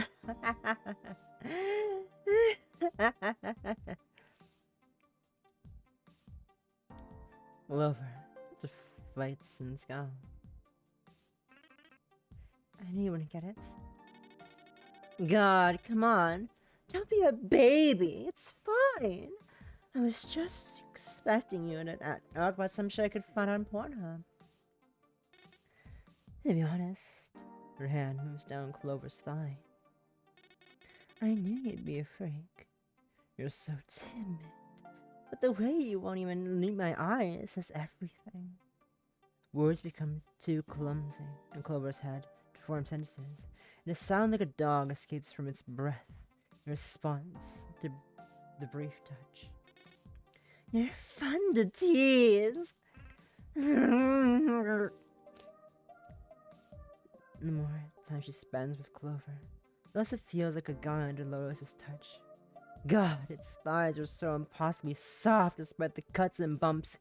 He definitely shaved, Lotus thinks. Sorry. What even apologizing for? I don't know. Sorry. Stop. You're pissing me off. I'm just trying to talk with you. Any closeness between them felt like it had been evaporated in an instant to Clover. None of them say anything for several minutes. Sorry, I mean, okay, I'll try. I don't really talk with anyone like this. I don't really know how to be a person. God, it's fine. We've got a few days more until we get to the belts. Like I said, don't you think it's better if we try and get to know each other? What use is being scared at this point? Yeah, so, thank you. Thanks. Lotus eventually becomes disinterested, gets up and gestures towards the back of the car. Come on. I'm fucking exhausted. Let's go the fuck to sleep. Clover acquiesces. The two wrap up their angsty bitch shit for the night and blow into the back seat of the hatchback.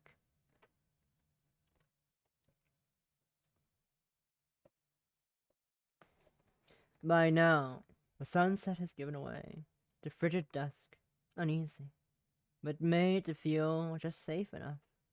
Clover pipes up about something it had been wanting to ask for a while now. Hey, hold on, my meds? Huh? My estrogen? Can I... You said... So... Can I have it? Oh, that? Yeah, I did say I'd give it to you, didn't I?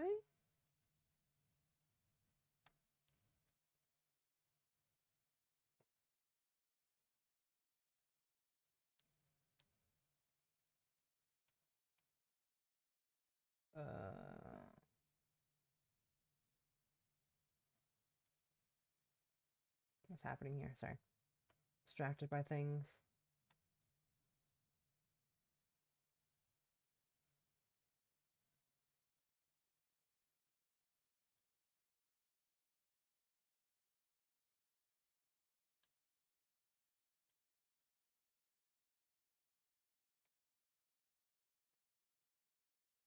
Okay, we're good. Oh, that? Yeah, I did say I'd give it to you, didn't I? She replies in icy monotone, devoid of what scant warmth her voice carried earlier. Well, if that's what she wants, then you know. She fetches the pilfered, half-empty HRT pill dispenser from her bag, holding it between her fingers, inspecting it with a cloudy expression. I'm still really not sure why I should, honestly. You, please, I need them. You said something about how demanding this fucking faggot is being pisses Lotus the fuck off. She slides closer to it and wraps her arms around its shoulder. I know. Shh. It's just... She presses her head close to Clover's as she speaks. You haven't really answered my question, you know. Why do you want it? Why should I just let you? So what? You were sad and useless, so you decide you're a girl now, and oh wow, isn't that so fucking wonderful? She digs her nails into the meat of its shoulder and leans in forcefully. Please, I'm scared. I'm sorry, I don't get it. Yeah, I don't get it either. Why the fuck did I get deprived of everything I've ever wanted? Just 'cause I have to live in a world with shitty bastard men making me feel like meat for as long as I've been alive? Why am I just a thing to knock up and talk over and grab and dominate, and then you come along and think you can just have what you want without even dealing with any of that? And I just have to tell you how great it is and watch, huh? Just accept that we're the same. I don't. Please don't. Let us draw us back for a moment, and just look at the wretched, sobbing mess beside her, noticing a trickle of blood where her nails were dug into Clover's skin. Fine. She rotates the pill dispenser once and takes out one, holding out to Clover. It acts like such a little bitch anyway. Might as well let it play at being one. Lotus thinks. Clover simply places the pill under its tongue and curls away in fucking sob.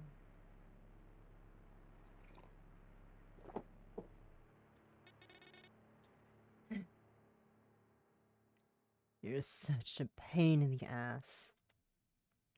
Guess she pushed it too far, she thinks. No point trying to talk anymore. Hey. Come here. She slides close and wraps her arm around its shoulders again. Clover isn't sure how to respond. It doesn't move much at first. Lotus presses the rest of her body against it, then leans against the car door for a while in silence. Clover shudders under her grasp. He really does feel like a girl, like this. Lotus can't help but think. I don't really care, honestly. It's fine. Just forget about it. Silence. Sobbing. Shaking. Neither of them are sure how long passes. Eventually, dusk turns to cold, black night. Clover's tremors gradually cease, and it sinks further against the door, eventually ending up lying on its side in the back seat. Lotus, in turn, ends up lying behind it. Lotus never got out of the habit of clutching her pillow to sleep. And oh, so conveniently, there seems to be a warm thing with little say on the matter in front of her. Her arms wrap around Clover instinctively. Soft, warm. Without thinking, she lets out a warm sigh. Oh, God. Why is this little bitch so ungodly soft and tender? Her hands are already gliding up its abdomen without realizing. Lotus only snaps out of it when she touches. Her touch, Alyssa gasps as her hands slide over Clover's chest. And then she realizes what she's doing. Oh my God. You're such a little fucking slut. What? Sorry, I'm sorry. I don't. Lotus sees red and her fingers clamp down hard on the meat on Clover's chest and shut the fuck up! Shut up! Shut up! Sorry, please! There you go again. You don't ever shut the fuck up! Sorry, please, no, sorry, please, no. Clover whines and bleeds and cries and sobs to no one, lost drowning in the night of deep, dark gloom, only observable in the dark, cold back seat of someone else's car in a retail park at night. Lotus cups her hand around its mouth. You think I'm gonna feel fucking sorry for you? When you're like this? When you made yourself like this? I've met so many thoroughly pathetic boys, but this, really, this takes the fucking cake.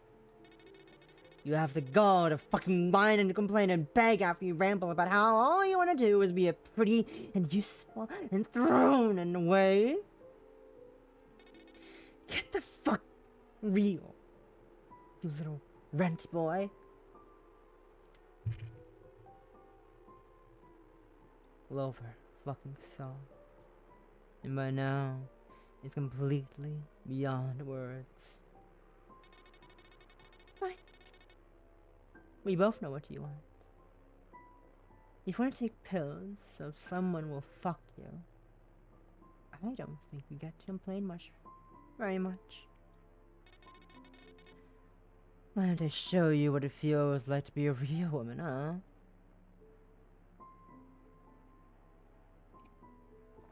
Lotus says this as she aggressively, lovelessly shoves her whole fucking hand down Clover's pants and hooks her fingers past its useless limp genitalia and under its crotch, forcefully and painfully. You only have realized the fact that she does this. She's fucking her hips into Clover, and her clit is ungodly stiff, and she's more drenched than she's ever been in her fucking life. This, of course, only made her more useless. Upset that this useless cunt of a boy or girl, who gives the fuck what it is making her feel this way. He's the one violating her by making these feelings rise up in her gut. He's the one fucking. He's the fucking freak here. He's the one who's broken the law. He's the one doing this, not her. Not her. Not her. Lotus could never imagine something so utterly single-use, disposable, fuck-me-coated in her wildest dreams. I kind of wondered what your little dick would feel like. But honestly, now that I'm here, I don't really care. You want to be a doll, right? You want to be useful, right? Dolls don't have things like that. It'd be cuter if you just had fucking nothing here instead. Lotus grips Glover's perineum,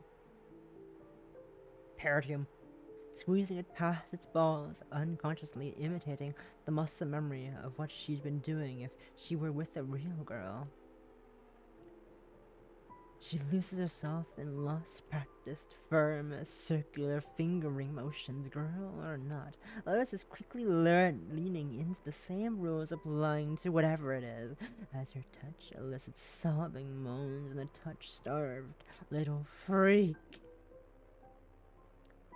Lotus instinctively presses her harder, response, Clover meows, equal parts despair and satisfaction, long past dissociated since this whole ordeal began. A doll? You? Don't make me fucking laugh. Who'd want you? Dolls are supposed to be precious. You're a fucking trash hoarding app hookup at best. You'd be lucky to get a drive-through meal date with some scumbag who never texts more than 2 or 3 words. Instead, you're here with me. You're crying like a bitch when you could be fucking thanking me. And what you're looking for? I know what that feels like. So why don't you just shut the fuck up and let me give it to you? I'll make you feel more like a girl than your stupid fucking pills ever could.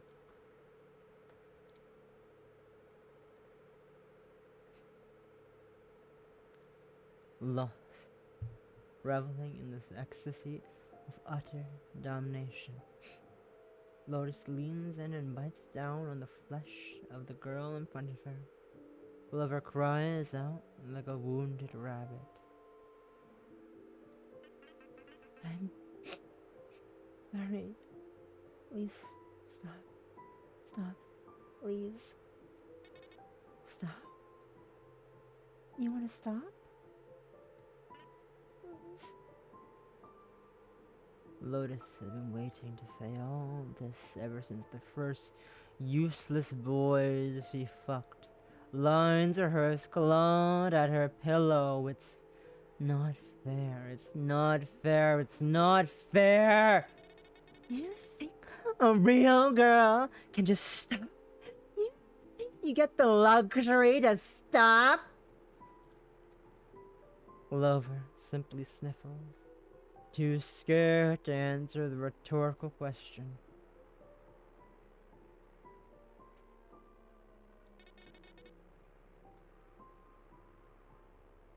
You think I was ever allowed that luxury?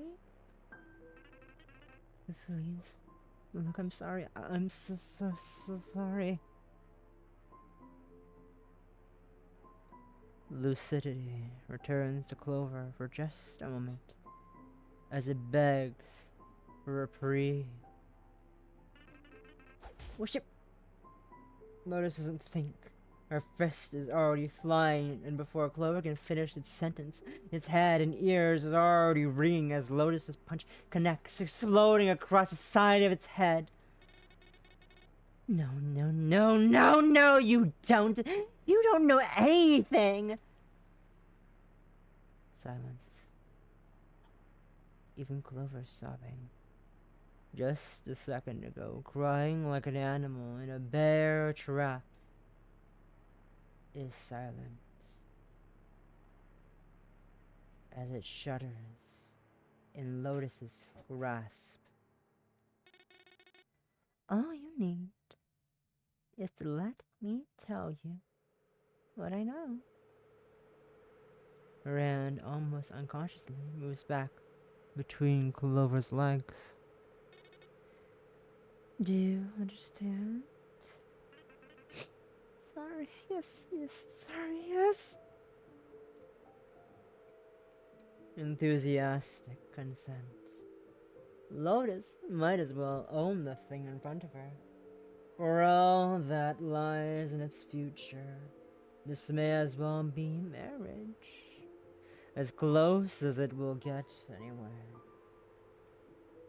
Even better, probably.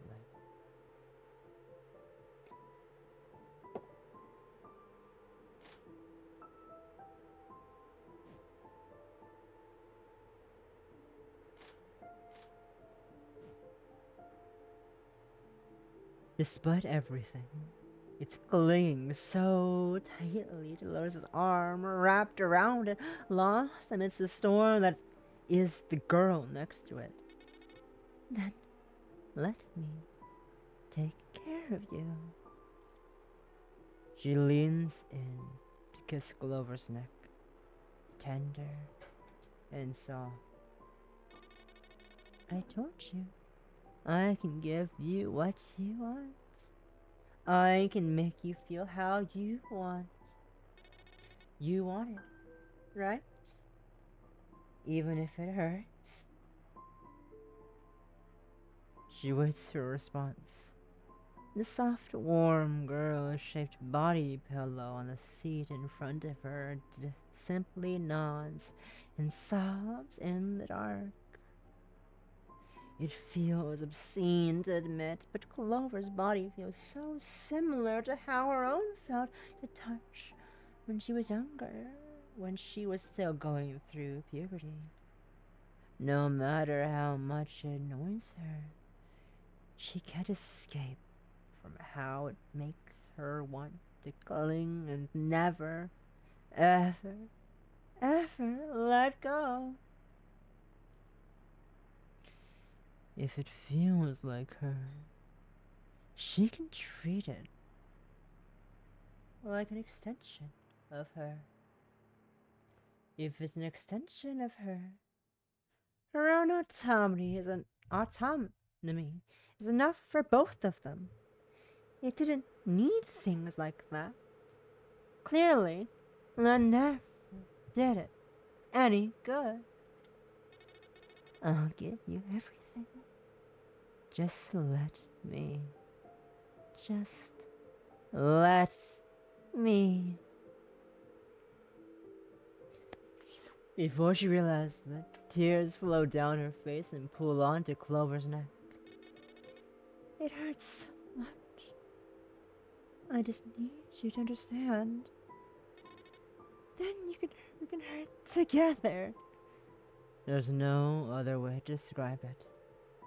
Her drunken thoughts and feelings surface involuntarily as she holds the sobbing animal in front of her. Her very own sister. Her very own twin. I'm here. Shh. I'm here. I won't leave your side. She can't let it leave. You don't need to have anything. You just have to be mine. She can't let it leave. Stay here. Stay right here. It was never meant for any role except hers. It needs so much. It's so small. It's the same size as her, really, but it feels so small. And because it's like that, it can only be hers. What kind of person could ever enjoy holding something that feels so small? What kind of person except her sister? Her own. Herself. So please don't leave. God, please. Please don't leave. I'll give you just that love you're starving for. Stay with me. I won't let you feel hollow like that again. Her hand slides up to the base of its neck, and she squeezes gently, delicate, fragile. Say it. Say it. Tell me. Tell me you will. Please. Say it. Please. I'm yours. It sobs and repeats the phrase, the whisper quiet, like a prayer.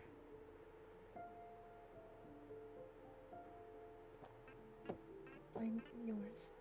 I'm yours. I'm yours. Yours. That's right. Mine.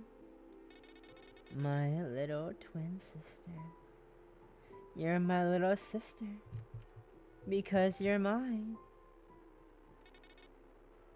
So just be mine. Yours. Yours. Mine. It repeats over and over and over.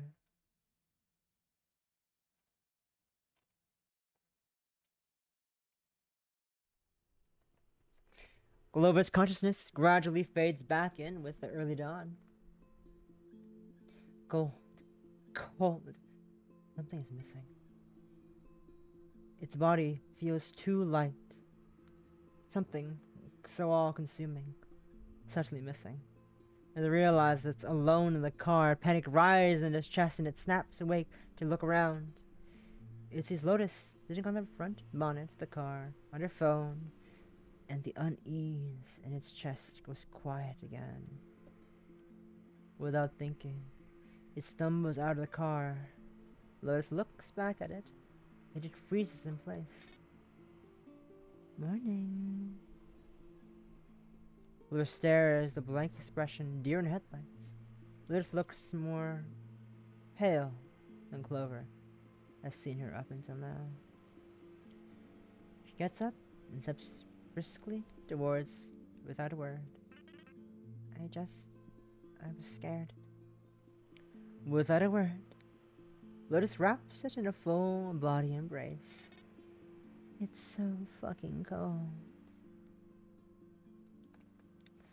Lotus trembles as she speaks, whispering quietly through clenched teeth. Clover doesn't know how to react. He clumsily wraps its arms around her in turn, and Lotus sniffles, pressed up against its neck. Sorry. Stop talking. She sombs in its shoulder.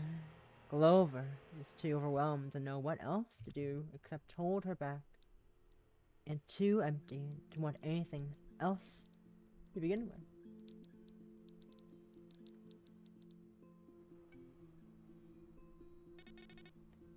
Just wanted some air. Come on.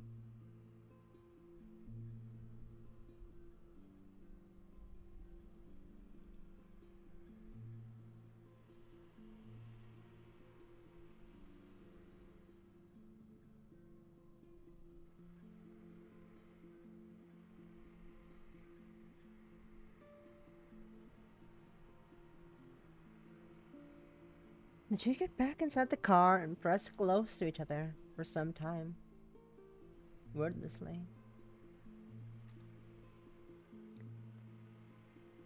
Apprehension, exhaustion weighing on them both too heavily to break its silence.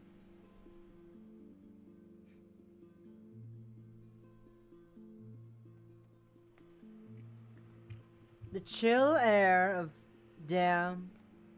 dawn preventing either from wanting to separate. And something else, deep down, that neither have accounted for. Normal means something different when you're forced to discard the idea that what you want is something you can grasp. One day, you do grasp it. Your fingers brush against it in the dark. What it was that you couldn't see, or couldn't let yourself see till now. That you can be filled up. That there's someone who will accept all of you have. Naturally, the world looks different now. Color and warmth is present where it wasn't before. And if it's real, then you start to think, what if it went away again? Everything you knew before becomes recontextualized as just that. Cold. What if it got cold again? Naturally, this horrifies you, consumes you. You feel that fear in equal measures of any warmth you've gained. This is the problem both of these miserable fools are currently grappling with. As a result, they're each other. They're each the most terrifying thing either of them have ever known in this moment. The two continue to cling to each other's warmth, drifting in and out of consciousness for the next couple of hours, until both of them can fill each other up enough to make those thoughts go silent for a while.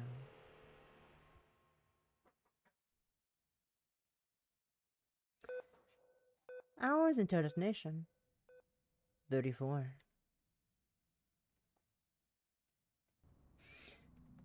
Several hours later, the two set off again, after taking a brief amount of time for life-affirming physical needs. Only a moment because both of them are fucking sick of the retail park they spent the better part of 14 hours in. Lotus insufferable. Insufflates. Insufflates? I don't know. Lotus insufflates a line of meth in the driver's seat of the car and starts up the and merges back into the highway. Clover sips an energy drink. Both are too overwhelmed to attempt serious conversation for a little while. Thankfully, the trip towards the cobalt belt, from where they started, goes mostly along the highway. The downside of this being there's not really many natural detours or places to interest except rest stops, and it's a little fucking boring. How long until we're there now? About 16 hours of driving from here. Maybe. Taking 2 days. Glover stares out listlessly at the side of the highway. Isn't there anywhere you want to visit along the way? We don't have to rush, do we? Not really. But there's not much I care to do. And the middle of the country is dead as fuck anyway. It was like that even before the exclusion zone. Yeah, I guess. The two are silent for a while. Neither one really knows what to say to each other. And the mood is generally just fucking rank.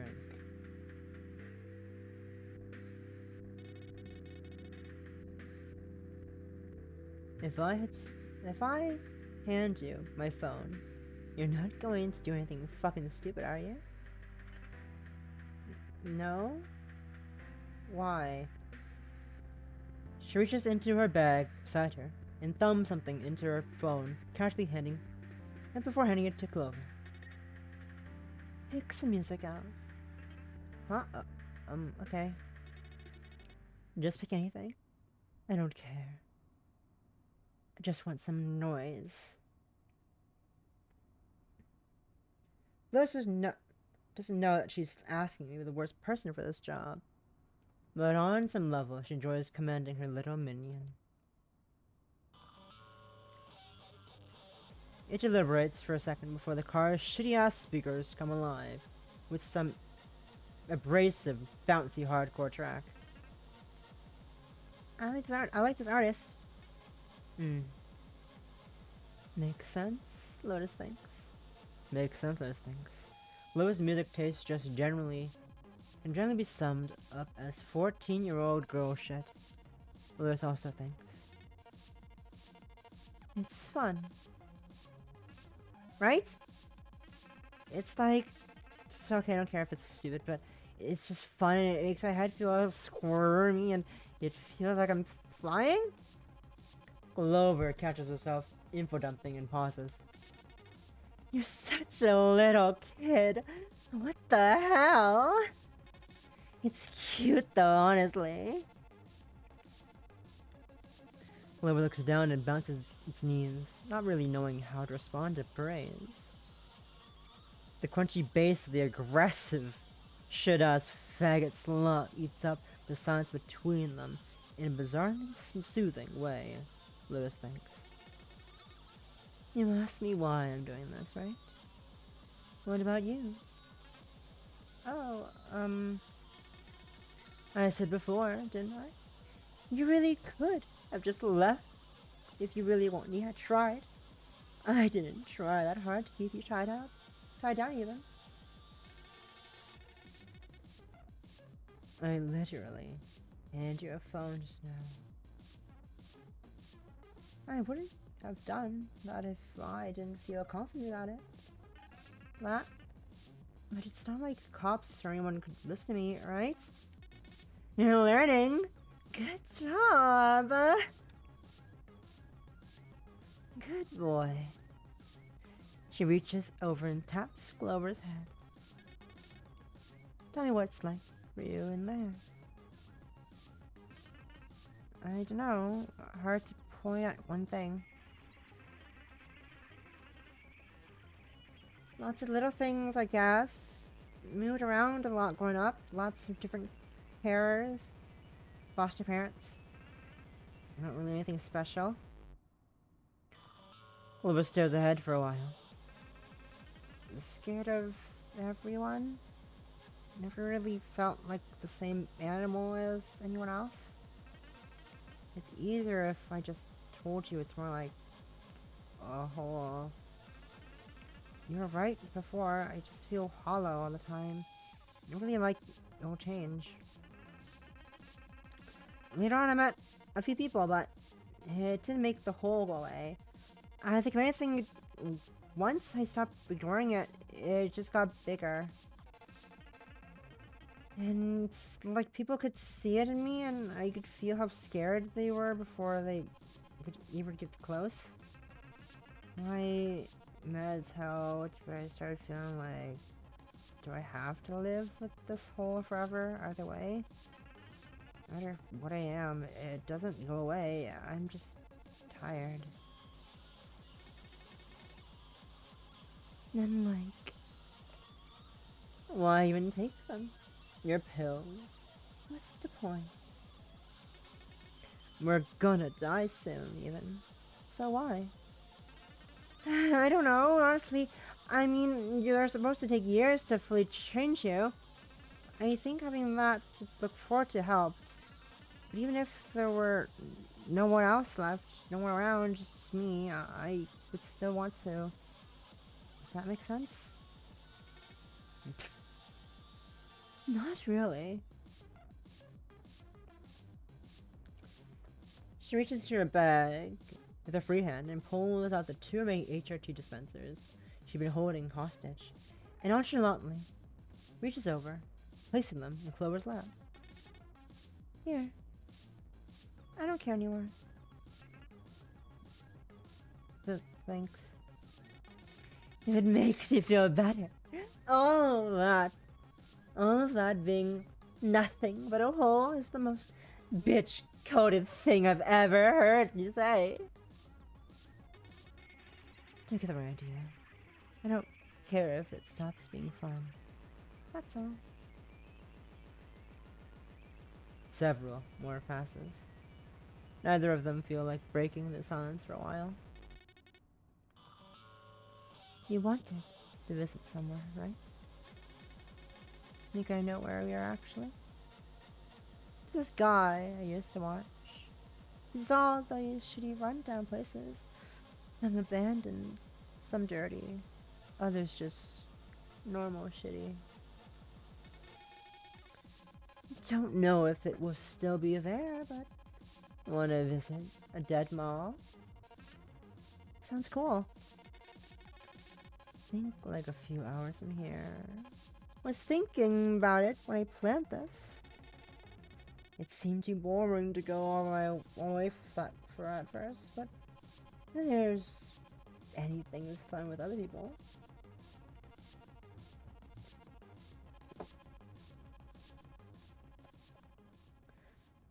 Lotus makes Clover punch in the destination into her phone's map. They kill time on the way, talking about not much of particular consequence.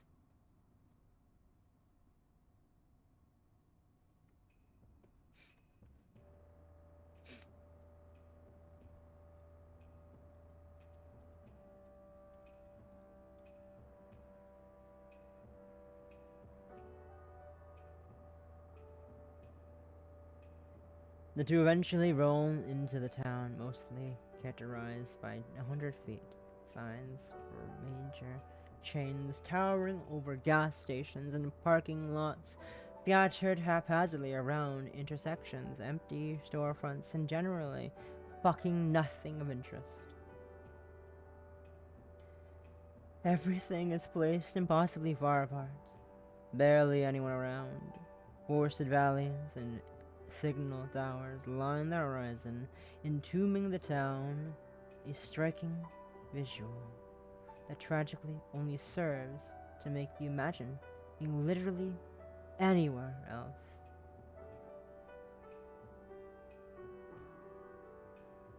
In any given space. A good exercise is imagining what it feels like to anyone who does not drive or cannot drive. How much space is yours, and how much belongs to the idea of the car? One quickly begins to see how places like this take on a passive malaise in such a scenario. Spaces defined entirely by the roar of traffic going somewhere else. Miserable.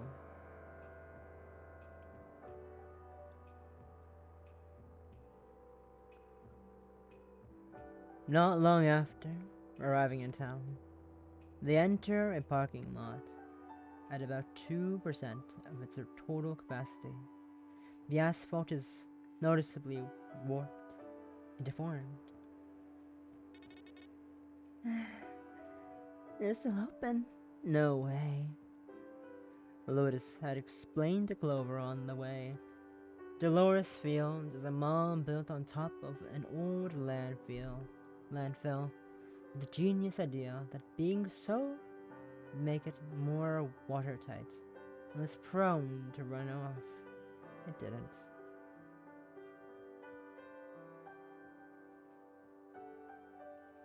They, of course, do not account for the fact that landfills rot and reduce in volume.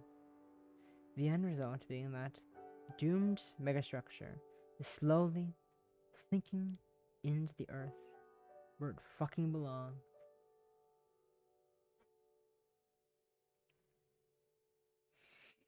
But at present, there's just several stores still operating. The two don't actually have to break and enter. God, this place really is a fucking dump. You seem excited. I think that's just the man. But it is fun. Cute place for a last date.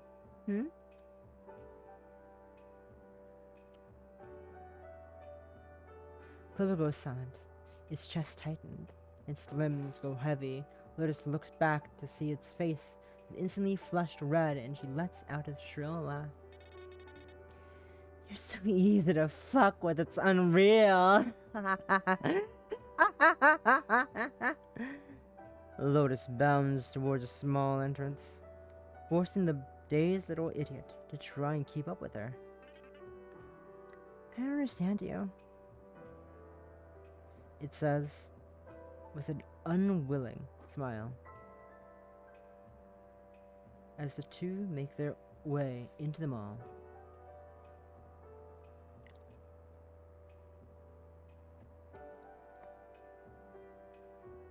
One second.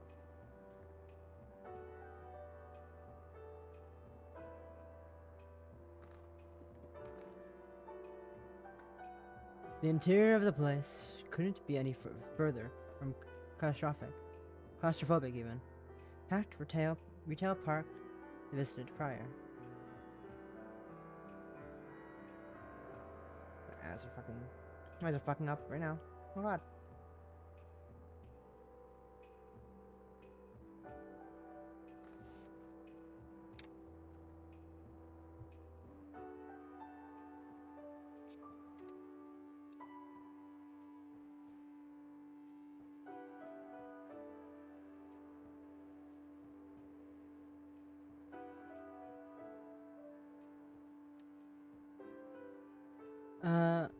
Backed retail park they visited prior. Almost all the storefronts are closed or emptied out. There's almost no other people around there. Lotus takes the general emptiness of the places as an invitation to start acting like a kid in a playground. She points to an abomination masked as a kid as a kiddie ride. Some horrid green anthropomorphic truck thing with a wide, vacant stare, inviting poor, unfortunate souls into its maw. You should ride that thing. Would suit you. Both of them stare. The cheerful little song and cartoon voice suggesting you to take a trip on itself. It seems to have long degraded. It keeps getting stuck halfway through, playing at the wrong pitch. I think I might get like a new type of disease. Whatever is inside that thing is howling to take lives and spread misery. Without a word, Otis walks up, guided by the moral imperative to commit violence, and plants a forceful kick on the dreadful plastic nightmare's casing. It rocks violently. The tune that was playing stutters and whines like the bestial shriek of a dying animal. Get fucked, bastard! Its cheerful song continues to no one. Remember, quiet, defeated, as the two idiots continue exploring.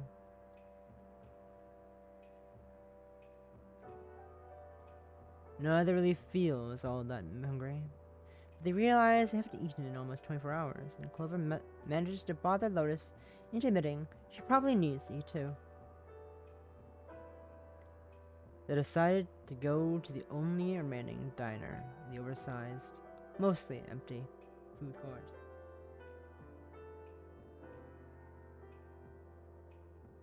What's up? Press space on accident.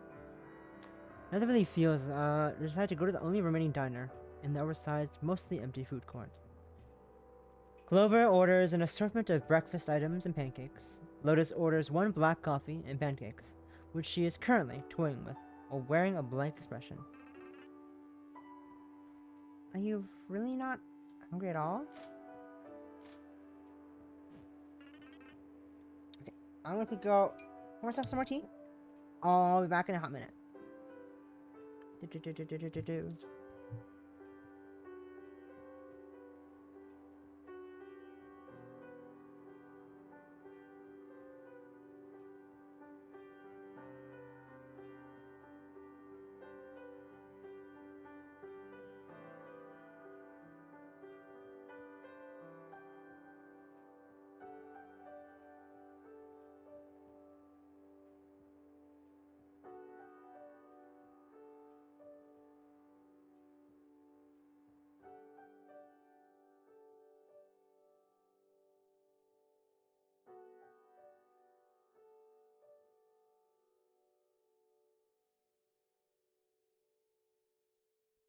God, if I throw like this today, how it's gonna be tomorrow when I play fucking Kindred Spirits?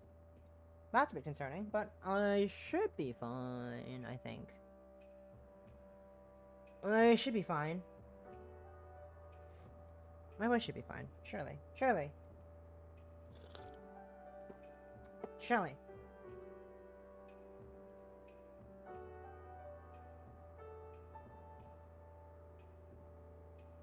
Are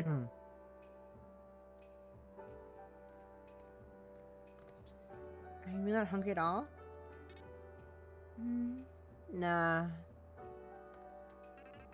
I don't... Maybe you should try? You've been driving all this time and... She shoots Clover a look while holding her hand up to her temple. Little queer.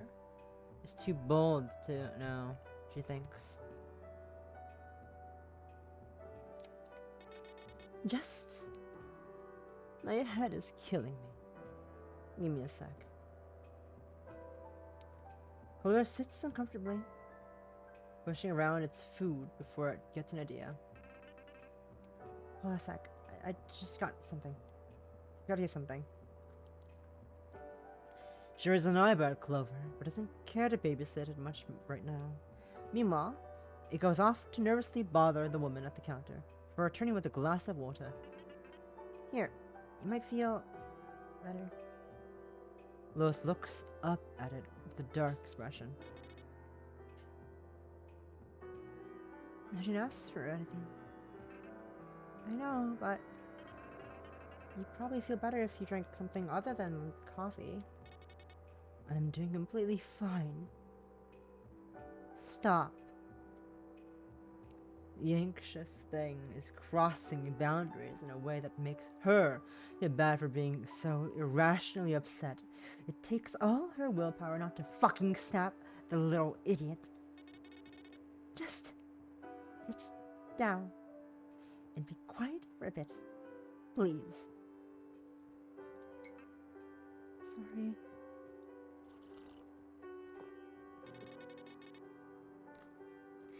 It's not a big deal. God, stop taking things so personally. Clover withdraws Clover withdraws into itself in the two eaten zones for a while. Can I ask you something?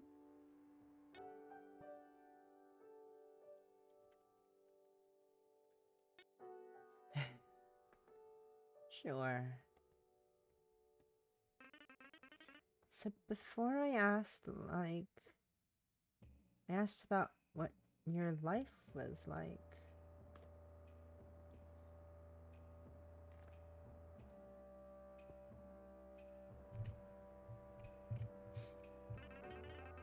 We talked about when we wanted to do this, but I wanted this, but that's not exactly what I meant.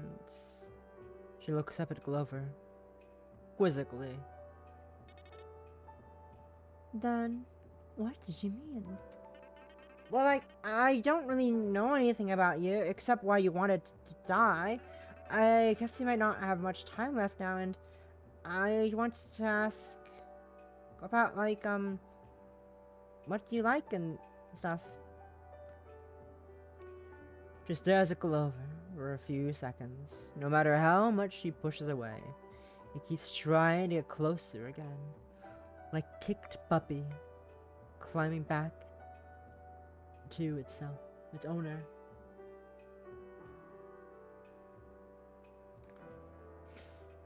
She can indulge it for a little while. That's what you want to ask? You really aren't good at this, are you? Clover looks helpless. She thinks for a moment. She takes a long sip of coffee. There's really not much to say. Parents made me go into mathematics, join the photography club. Friends invite me to shitty parties. When I list it all out like that, it sounds dull as fuck. And it honestly, it is, honestly. I never really wanted any of it. Did I answer your question? Kind of. I mean, I meant like, what do you care about? If I had anything like that, I probably wouldn't be here, would I?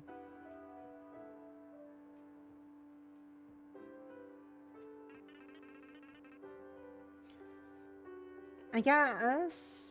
But I mean, you seem like you've been having fun. Today, at least. Something about Clover's smile with his arms are enough to humor it. Maybe. This isn't what the world is like, though. This trip, I mean. The problem is, we can't escape each other. No one can. People want things more than anything. That's what we are. Everything else just turn it into a means to achieve that. And depending on the meat you're given, you either eat or you eat up on someone else's plate. I'm not gonna escape that with a hobby or some shit if that's what you're suggesting.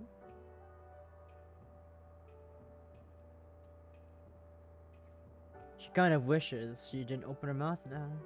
She knows this isn't what it meant. We're different. You have shit you can care about. You lit up telling me about your music earlier. Honestly, it was kind of cute. You made a pipe bomb, though. I made a pipe bomb because I needed a pipe bomb. That's the only reason anyone makes one if they aren't fucked in the head. Right? We're really doing great in the not fucked in the head department lately, aren't we? Lover smirks. Faggot. Lotus thinks. You wanna pretend like you don't have violence in you? But you come out with shit like that? She looked up with a sheepish grin. Hanging out with you is making me better at it, I think. God. You're such a little freak. Hey. Wait here. Don't move. Don't watch where I go either, okay?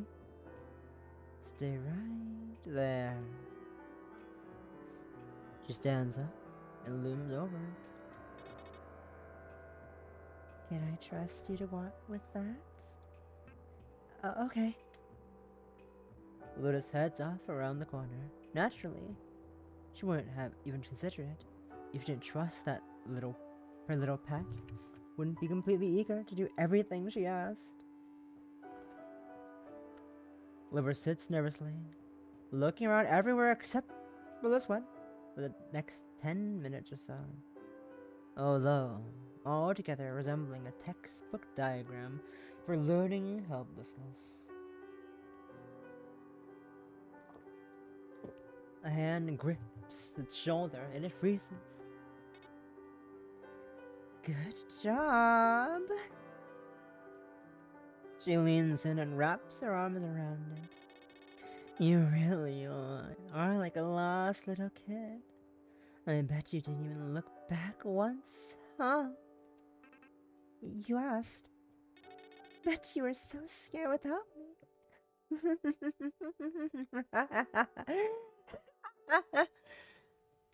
He gets closer and leans in to kiss its lips, trailing down its neck, and Clover's touch starved brain starts fizzling up once again.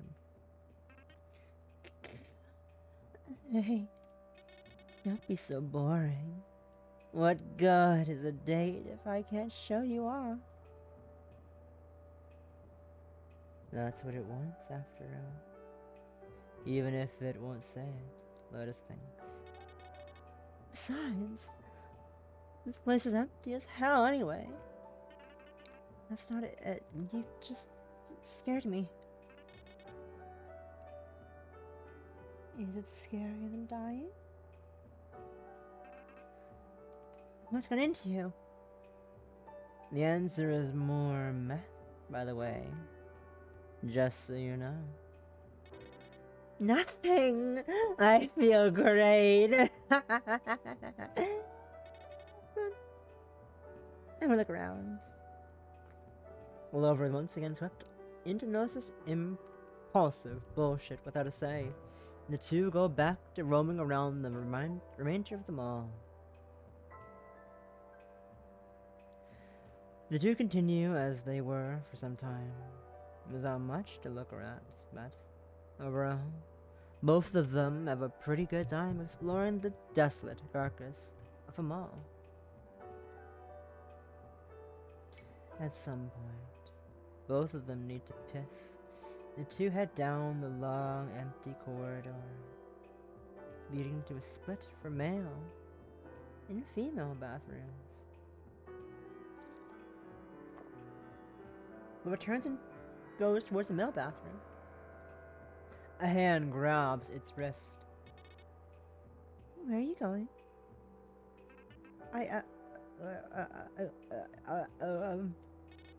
That's the wrong bathroom, you know. Its eyes narrow as it understands what she means. Yeah, but no, you don't. Don't. What? Am I wrong? I'm scared. It's better if I don't. Dear God. You're fucking pathetic. How can you expect me to take you seriously, let alone anyone else? She steps forward, towards the woman's bathroom. Besides, I got you a surprise when I was gone, but if you're too much of a little bitch to know what's good for you, I guess it was a waste of time. Wait, okay, hold on. There's literally no one else in this stupid mall. Stop being a pussy. Come on. Lotus catches up and grabs it again by the hand and pulls them both inside.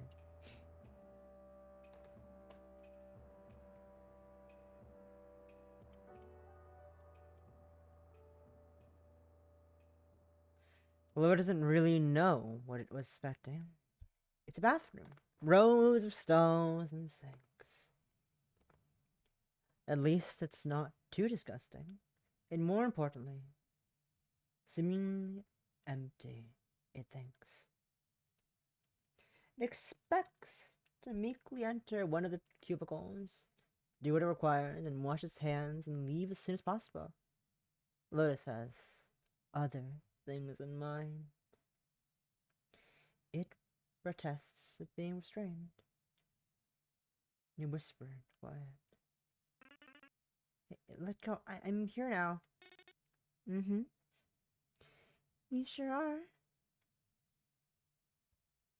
She doesn't relent and drags it forcefully into the disabled stall, locking the door behind her.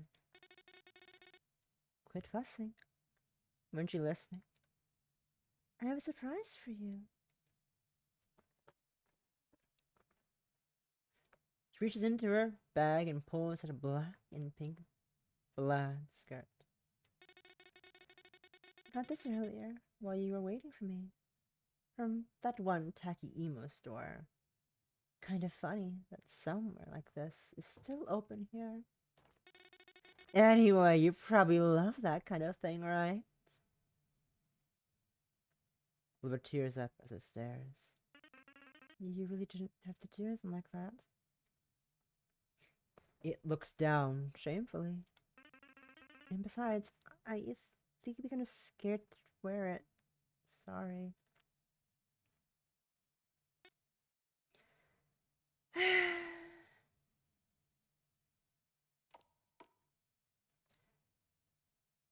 The thin thread of Lotus's remaining patience snaps. She walks up to the thing in front of her and places her hand on its nape. You fucking useless bitch! She plants her full strength on the overwhelming little freak, and it crashes loudly head first in the side of the bathroom stall, where she holds it in place. Clover cries out and whimpers incoherently. I'm fucking sick of doing everything for you. You can't claim to be a single shred of agency over your own existence unless I fucking make you. Will you? Crying, bleeding. Shut up! Lotus holds it in place and strips its shorts down its ankles and catches clumsily on its shoes. She wrangles it until it lifts its legs out of them. Step one complete. Why are you doing this? I'm sorry. Please stop hurting me. I'm sorry. Punches its face into the stall harder. No, you're not. I won't. You've never been fucking sorry because you keep being like this. If you really were really sorry, you'd fucking listen when I tell you what's good for you. No, shut the fuck up. Someone's gonna hear us. Lift up your fucking legs. Lover has mostly stopped wrangling its way at this point. and simply hyperventilates and sobs against the bathroom stall.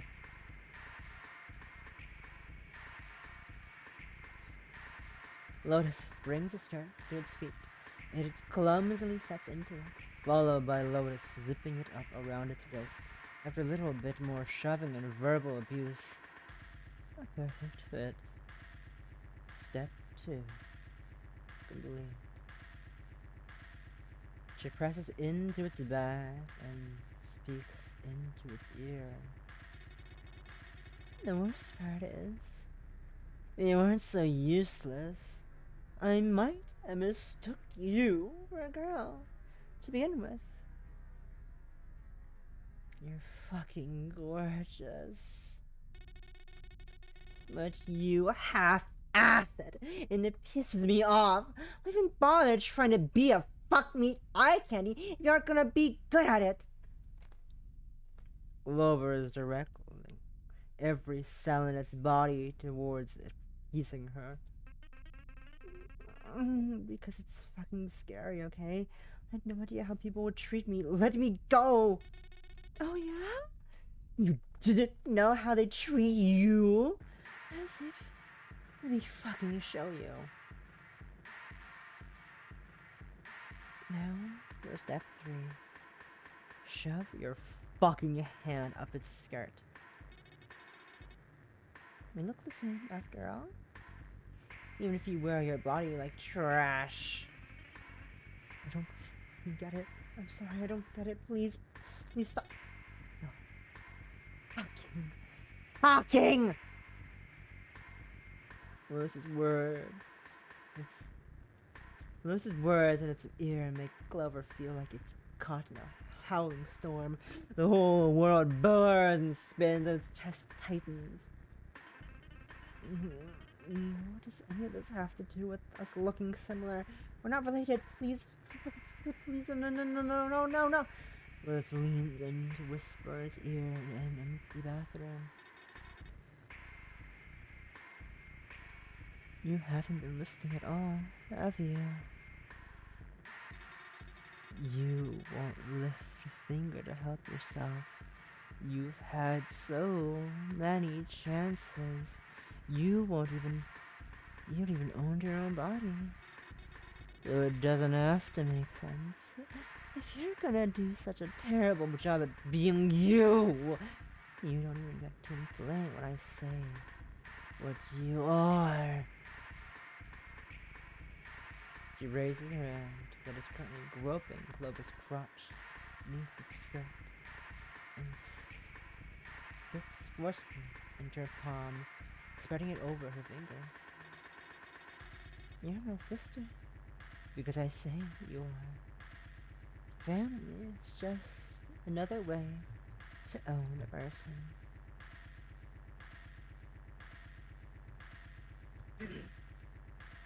Clover's whining and pleading come to a sharp stop as Lotus positions her wet fingers beneath its asshole and slips inside firmly with ease. An intense wave of static zaps through Clover's brain as the feeling of her fingers, its ear ring, and its heart throbs and convulses in its chest, and every cell in its body screams like it's dying.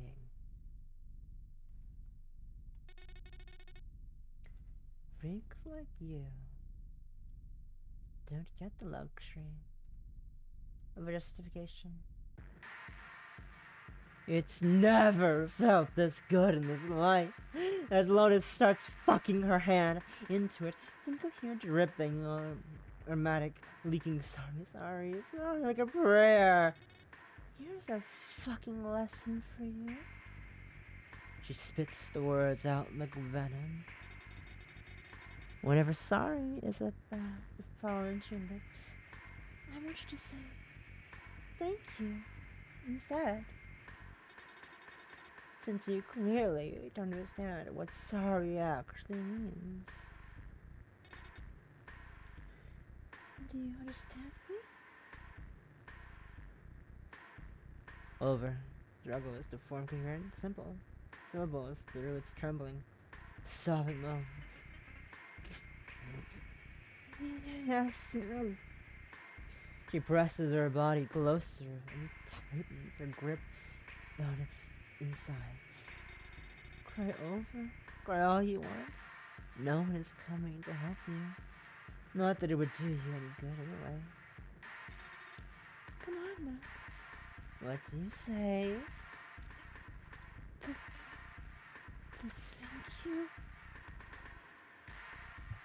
Lotus is fucking drenched, and her clit twitches.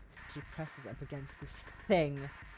It almost feels like demanding it to get on its knees so she can herself slip it and coat its wet face in her juices. Honestly, maybe justified. But Gulliver needs to learn its fucking lesson first and foremost. She isn't about to get distracted. That's right. Thank you for helping you figure out how to dress. She slips another finger and continues working the meat of Clover's insides. Blood rushes into Lotus's head, and she hits her 3 fingers, the base of her knuckles, and Clover's slutty asshole. One way, the little bitch isn't used to this. No way the little bitch is used to this. Thank you for taking care of your every little need. Clover's lost, dissociating. Easy nothing, warm, whimpering, please, please, please. Thank you for showing you what a real girl feels like. Thank you for showing you what it feels like to be cared for. Thank you for making you my family. Thank you for sharing my agency with you. Thank you for saving you from the rest of your miserable fucking life. Its soul has turned to sludge. Its shell cries and whimpers beyond its control. Now say it. Say fucking thank you. Oliver's body gives out. It pisses itself on the bathroom floor. Thank you. Thank you. Thank you. Thank you. Thank you. Thank you. Hi, welcome. Hi, Cyber. Welcome to Quite the Time. Welcome. Happy Valentine's Day. Welcome to Quite the Show. How are you doing, Cyber? A bit awkward.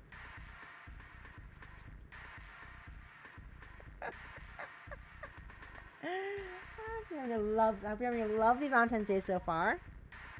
My throat's kind of dying, but that's okay. Hurting? Oh no. That's not good to hear. But welcome in. Hope you're... wait. We're playing quite the game. This game has lots of content warnings. Realistically, I should put them... In retrospect, I should put them in the pinned message, but I didn't think to do that. I also didn't think to look the... Actually, we didn't see the trigger warnings until after I opened the game, so that's probably one... But this is, not the most healthy relationship game to play on Thanksgiving, but, I'm silly, and we're playing this silly game. It's quite extreme. Lots of, extreme topics in this game. There's transphobia. There's suicide. There's, manipulation. Toxic Yuri. It's loads of fun, really. But welcome in. You're just in time to watch something horrible happen. Something very horrid, in fact. But, yeah. Hope you've been well in general. Hope you've been having a lovely, a lovely year so far, in general. It's been a while. But, yeah. You're in for quite the ride if you're just gonna stick around. But, yeah. So it's quite quite a time. Quite a story I'm reading, y'all. Lotus eases up a little. You understand now? Fucking look at yourself. Let me do this to you. And I'm only doing this because I care for you. Something like you can act for itself. I'll let you be what you want. So tell me, what do girls say when someone helps them? Clover sobs and shudders. Say it again. Thank you, sister. He wraps it in a soft embrace, holding it until its shaking ceases.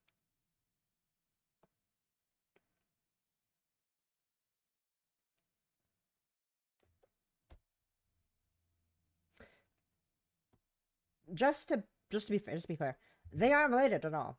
They're not related at all. This is a toxic, unrelated relationship. Kind of dynamic. Not really a relationship.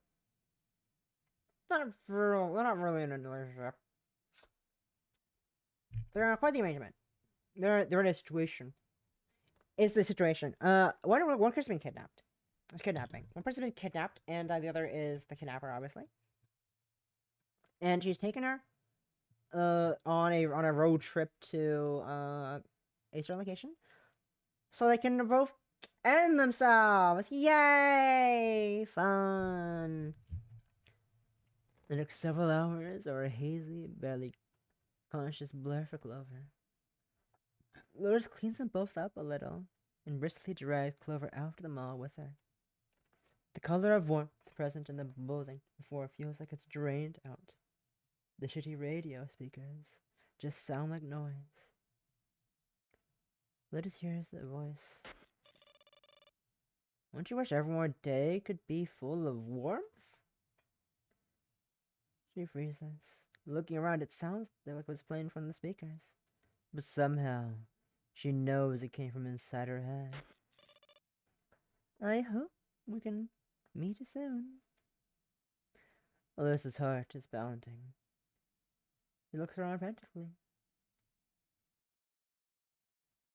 Nothing. Everything is silent.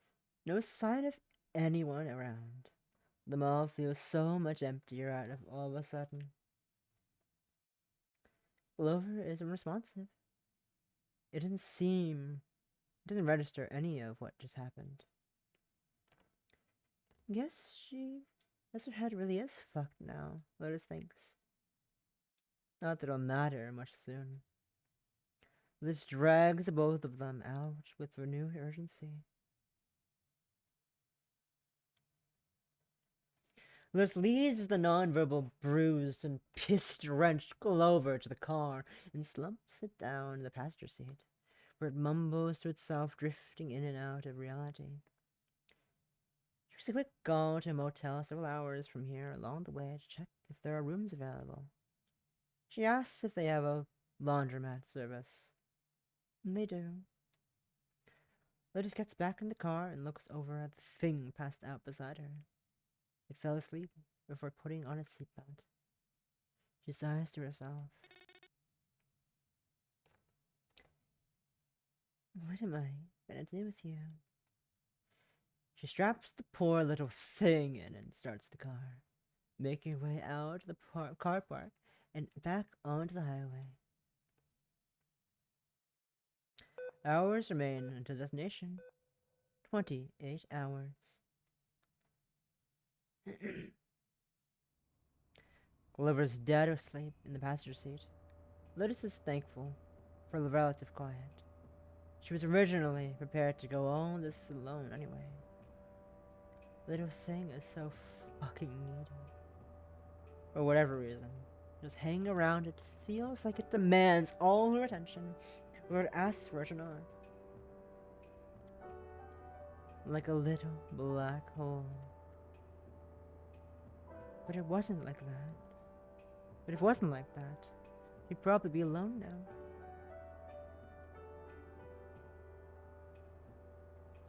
Ooh, yeah. Life does that sometimes, but I appreciate you stopping by. Even though you've been busy, and such. Hope you're what you're working towards in general. It is, it's gonna be fulfilling, and you're gonna, reach those goals and such. Whether it's just like normal, like 9 to 5 work, or like projects and such, personal projects and stuff like that. Hope it's been going well though. Hope you're gonna get to your goals and all that jazz. Yeah, a lot has happened in general. Life goes. Fucking blink your eyes. Close your eyes for a second. It's already 2026. Insane. Yeah, fuck, it's already February in general as well. It's time goes way too fucking fast. It's scary. It's extremely horrifying just how fast time's moving, you know? Fucking insane. I'm never gonna get my call back. Hello. Commissioner, please. Commissioner artist, please. Anyways. But yeah. Hoping to relax and such soon, TM. Because, too much work and too much stress is never good for anyone. So, yeah, my voice is slowly dying, which is not a good thing for me. That's fine. I should be fine. I should be fine. I know what I'm doing. But if it wasn't like that, you'd probably be alone now. And that thought makes her fucking hate herself and everything else. She focuses on the road again.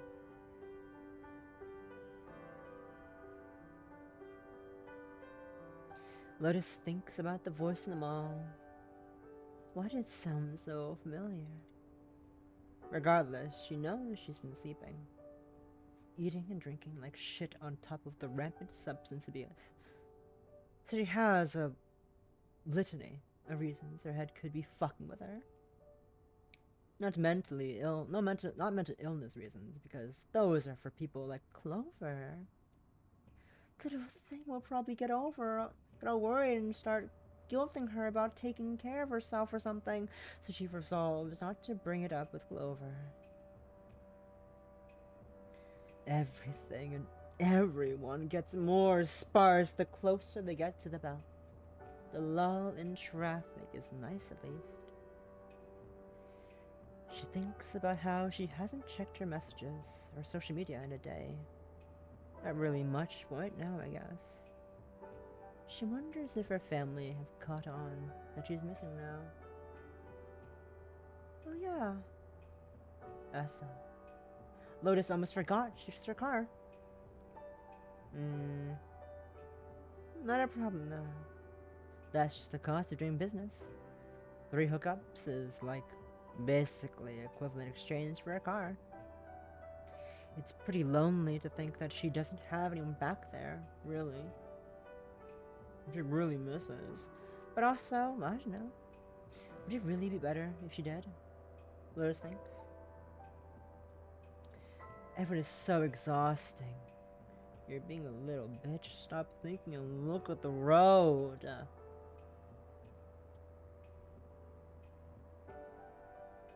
A couple more hours pass, and the sun is setting by the time Clover begins to stir from its sleep. Morning. Clover mumbles softly and leans against the window. How are you feeling? Silence. For a moment. Bad.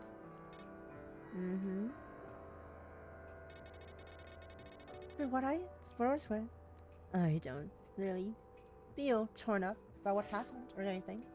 I meant everything I said.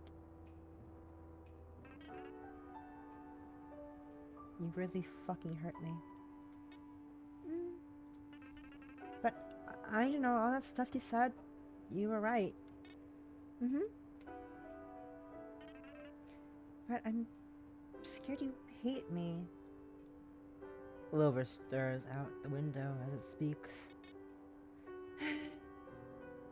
I don't. I'm glad. I'm really scared. I like being together, but I'm always so scared. I wish I wasn't scared of you. I wish it doesn't feel like you hate me. I wish we weren't like this.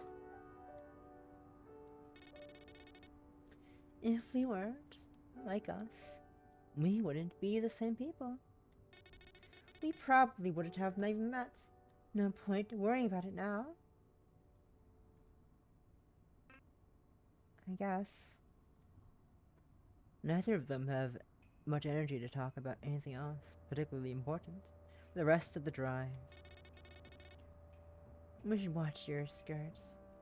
Let's wash your skirt. Unless you want to die covered in piss.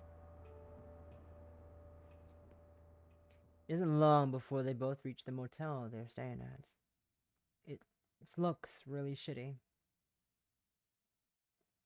It looks really shitty. Lotus thinks. This is probably as good as they're going to get. Lotus checks in and they bring all their shit to their room. Lotus has Clover change back into her shorts and out of its jacket, while Lotus glues her sweater, and they both go to wash their clothes at the motel laundromat. Watch the cycle for me. We're going to get some shit from the gas station next to us. Sure. It stares, exhausted, transfixed by the display of swirling colors inside the machines. A wash-dry cycle is about an hour here. Clover thinks about running. Lotus isn't even bothering to make any attempt to stop it wandering off anymore. Why does that annoy it?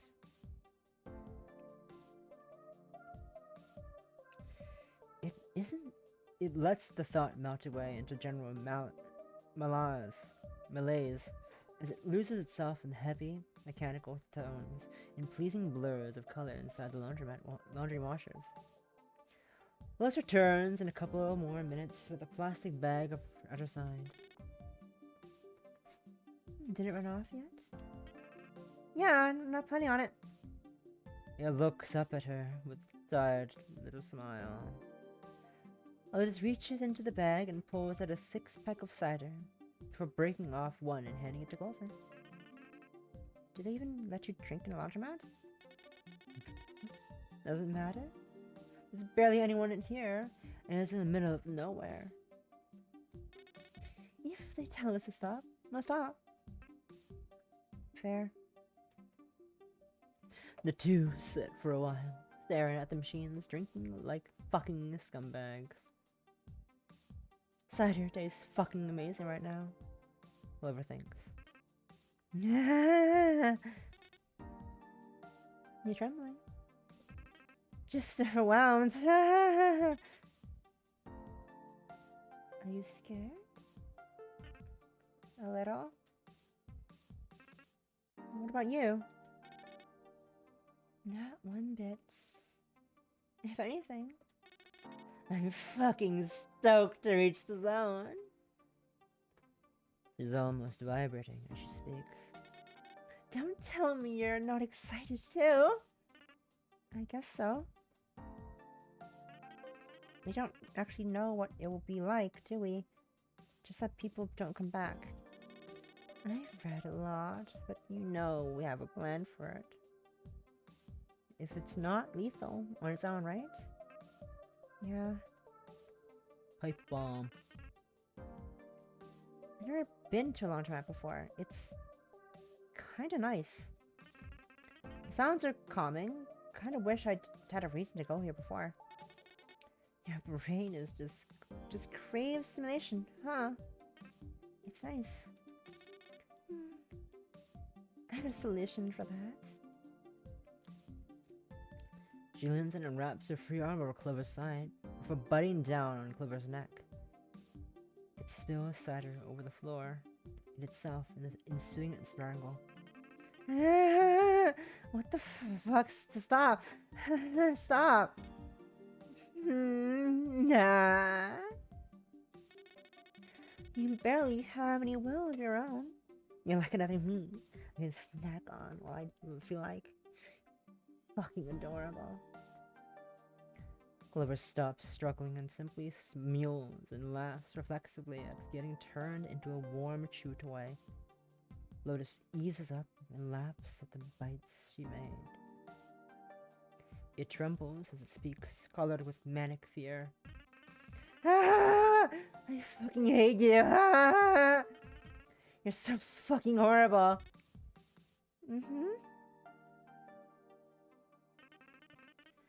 I don't know what I would have done if I had met you. I've always kind of felt like it wanted things to end. But I don't know if I could have done it on my own. Lotus downs the rest of her cider and opens another. Happy I could help you reach your full potential. I mean it, though. I don't think I could have been this happy without you.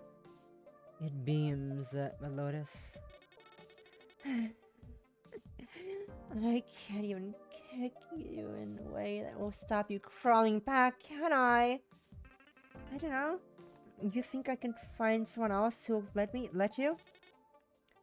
Fuck off, tranny bitch!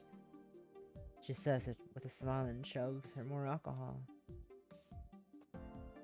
The two wretched bitches bicker idly until their clothes finish drying. Being pinged. Give me a second.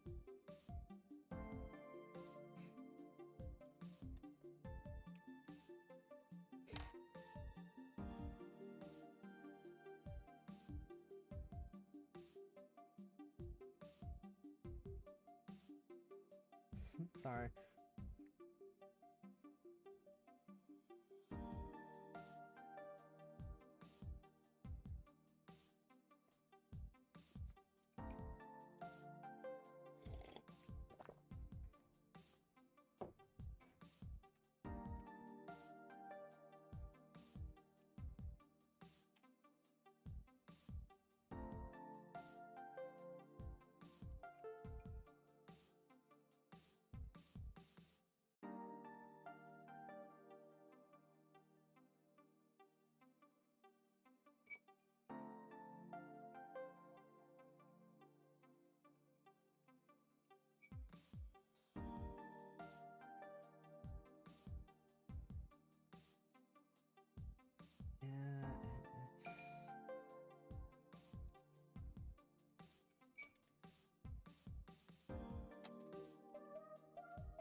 Whoop, I didn't mean to do that. Fuck. I was distracted by my friend messaging me on Discord. Wild. They get back to, they get back to the motel room. And oh, thank fucking God, Lotus is so excited to finally shower. She thinks about dragging it in with her, just to get to bed sooner. Just kind of bored of manhandling Clover. And it can take care of itself for once, she thinks. She lathers shampoo over her scalp and zones out for a little while under the hot shower. Without thinking, her hand idly goes to her crotch. Meanwhile, Clover sits on the floor against the wall like some kind of creature. Munching on a gas station sandwich. Lois finishes up, and the two swap places. He was also pretty glad to change out of its filthy fucking clothes and wash its piss-drenched body.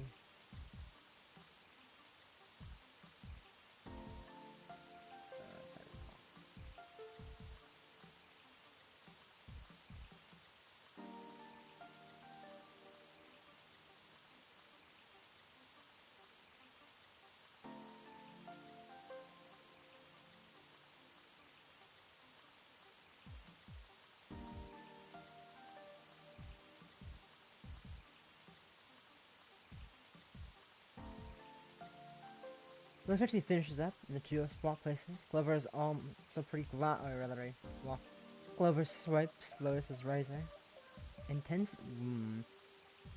the peach fuzz and stubble in its face and legs. Not enough to be all that noticeable, but enough to make it feel like shit. It loses track of time, and all the built-up tension in its body melts at once as it sobs to itself alone in the shower. Liz finishes drying and brushing her hair in the meantime. When she's waiting alone, she makes the key mistake of checking her phone out of habit. Messages. Lots of messages. Family checking in. I'm not outright panicked. Not like they were expecting her back yet. Friends, however, were a different story. Among others, she sees about 50 plus unmessages from Ethel, who on Lois's phone is nicknamed Cargirl, decides to put it down again. Yeah, nah, don't need to deal with this anymore, she thinks. Lola finishes showering and it looks even more like a wet dog than she imagined it would. Lois points to the folded pile in the bed. I'd close that for you. Some of your underwear too, but that's fun for you, huh? Thank you. Glover is too deflated to humor her. Lois is a little annoyed, but she guesses she can't really expect much of it in its state. Hey. Come here.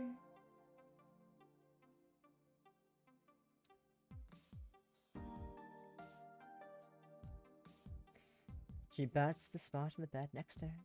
Glover dresses itself in its tank top and Lois's panties before scrambling over meekly and sitting down next to her. You aren't really good at taking care of your hair, are you? Without asking, she starts working through the wet tangles of Clover's hair, so it makes a little affirmative humming noise as weakly accepts her grooming. She positions herself behind it, working through the major tangles with her fingers before applying her brush to its wavy lengths of hair, starting at the tips and then working her way up. What a shame. Your hair is gorgeous. Lover hums, exhausted, leaning back into Lotus. She takes that as an indicator that she's doing a good job. It's just like mine. Let me guess something. She leans over and fetches the little container of leave-in container. Little container of leave-in container. Conditioner. Leave-in conditioner. She'd used on herself earlier, coating her fingers with small amounts and applying it down the lengths of Clover's hair. This is probably good for your hair type too. It makes it easier to untangle. It smells good too.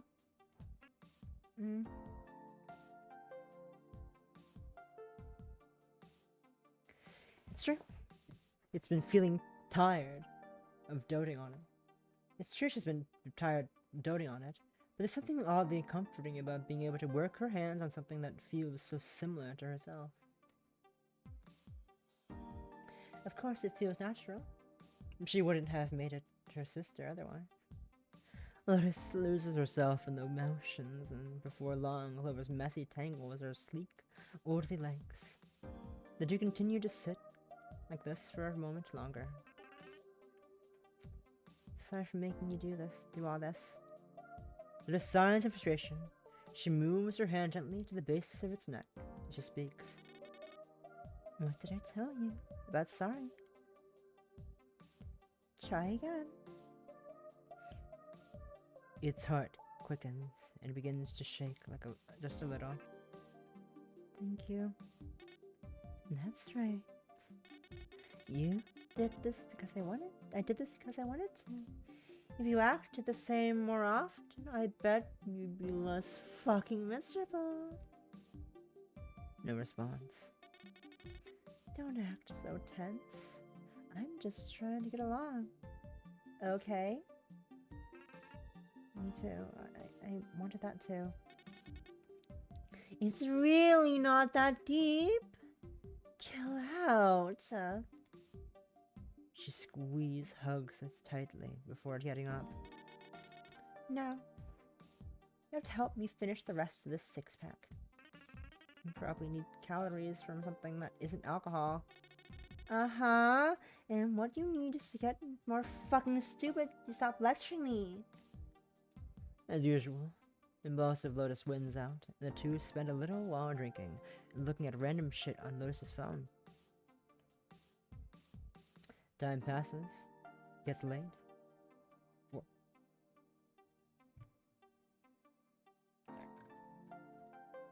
It gets late before either of them realize. They both start melting against each other. They get too tired and drunk to really pay attention to anything. Lotus, who is 4 drinks deep, is the first to give in. Starts cheerily leading into Clover. She loses her patience and drags it down into the bed to lie with her. Oh, I'm gonna hide that. The more drunk and tired Lotus gets, the more liable she is to treat Clover as nothing more than a soft, comfortable pillow. Actually, give me a second. I'm gonna do... God, Sumo doesn't fucking work anymore. God, I wish Sumo would fucking work properly. For some reason, it doesn't work anymore for me. I hate that. Anyways. What it's doing or saying when this happens stops mattering to her. Mine. My dog. Mine, mine, mine. You're so fucking weird. Mm-hmm. What was that? She cups Clover's mouth as it wriggles and struggles and laughs. Can't have been my doll doing the fucking talking. The two of them play and squirm and melt each other's intoxicating grasps. Lotus gets worked up and pushes Clover onto its back, climbing on top of it. I'm glad I get to stop it. I'm glad I get to stop anyone else from ever taking you. That's really fucking messed up. Oh no, it's messed up. Would you want to do anything icky to my little twin sister? Or little death row bitch again? Something fucking evil clicks into place in Clover's head, but it can't hold its tongue. Can't believe this bitch is so depraved. She gets off to fucking men. She's dressed in her clothes. You fucking... She just down and bites as hard as she fucking can into its shoulder, pinning Clover's wrist and drawing blood from her teeth as it cries out and struggles for its life to break free. After a certain point of constant deterioration, it becomes a blade you can wield that makes everyone around you viscerally uncomfortable, because what the fuck else are you gonna do about that fact? The two lose track of time fooling around and saying the worst shit they can think to each other. So happy that none of this counts as a ring, because I am a woman fucking a meat sex doll. He wraps her hands around its neck. I'm so happy I can be vulnerable with mentally ill degenerate transsexual losers. He spits in its face. I'm so happy you owe me for not getting you thrown in a men's prison, raped to death. That one hits Clover's soul in a really vile way. Oh, fuck, you're so disgusting. Lotus doesn't feel like being penetrated. She settles for being out of her mind, stupid rutting against her loser twin's bone and listening to mew the most pathetic noises she's ever heard from another living creature. Fucking tranny slut. Oliver's brain, meanwhile, is so melted and reconditioned that it gleefully leans into any dehumanizing thing, Lotus says to it as it has even the smallest chance of making her happy. It ruts uselessly back into its beloved twin sister.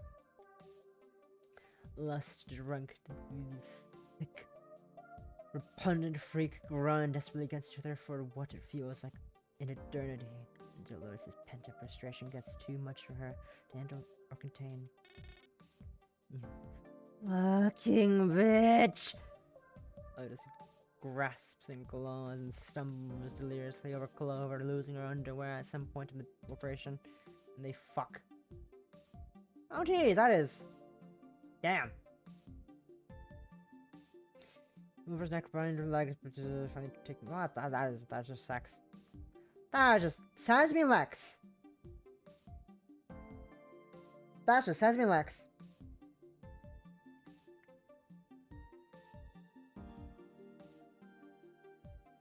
That just sends me Lex. Jesus Christmas.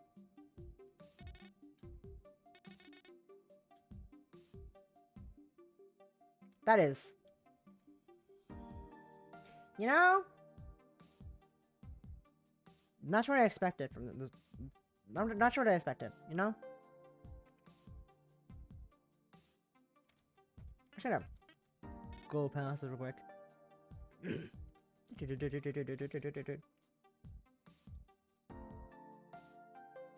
just gonna zoom past that real quick.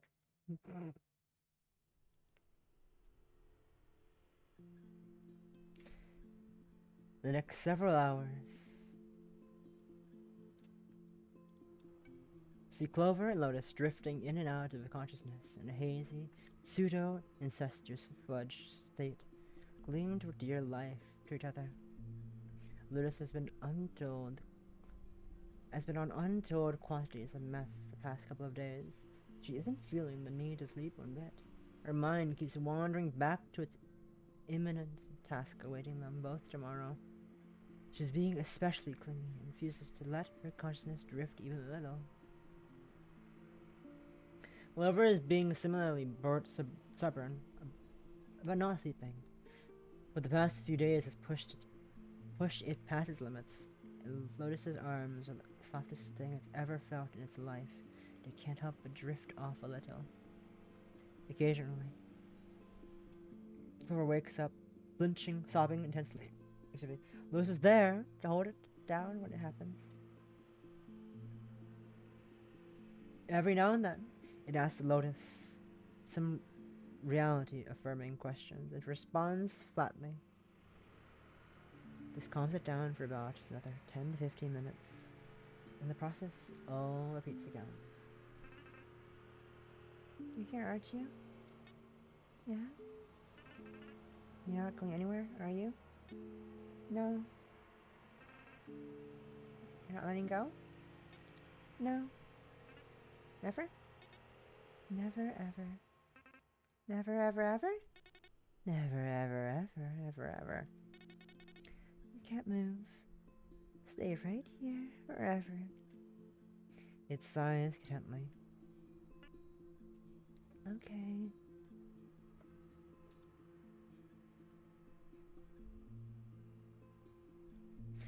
Several more hours pass. Both of them manage, against all the odds, to lull each other to sleep. The dawn eventually breaks, slipping past the motel curtains, a little, and both of them gradually reach to a conscious state. What now? The rest of our lives. Yeah, I guess. Liz reaches over to her phone and sets an alarm for 2 hours later. We can do that later, though. Yeah. The little girl-shaped animal nestles closer to Lois, and two agree to delay thinking about anything other than each other's warmth until their phone goes off. Hours remaining until detonation? 6.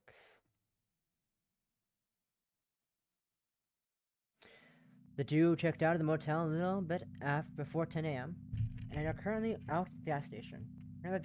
Clover wanted to delay and sleep more, but Lois insisted if they don't go soon, they might get stupid ideas like not hiking out of their beds.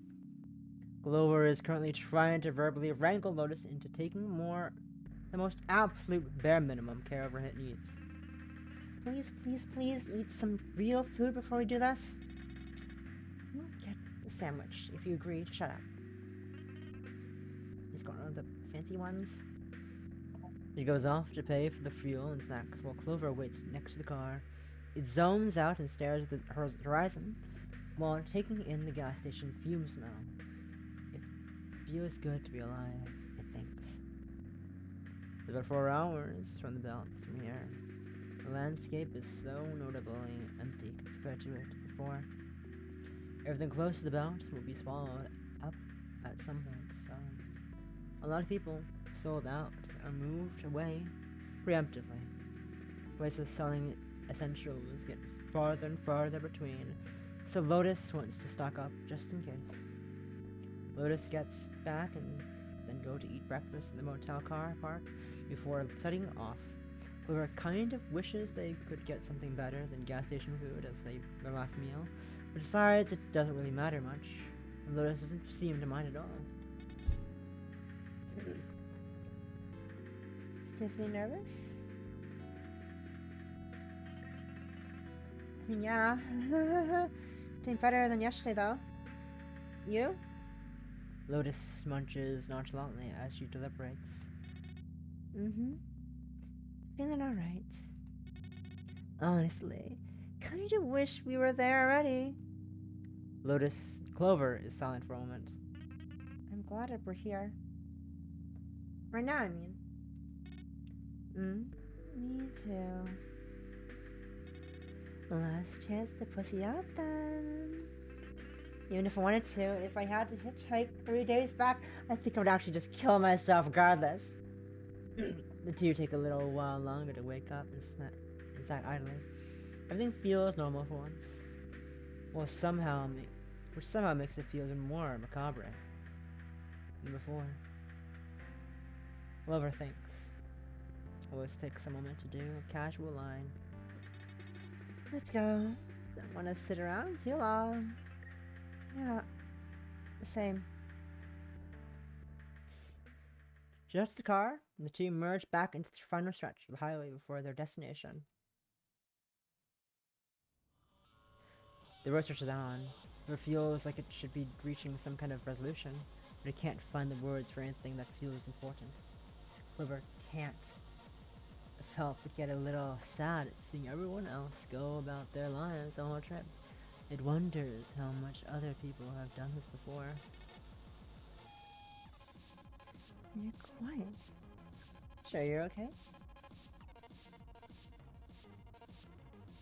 It forces a smile. Yeah, it's kind of funny how normal this feels.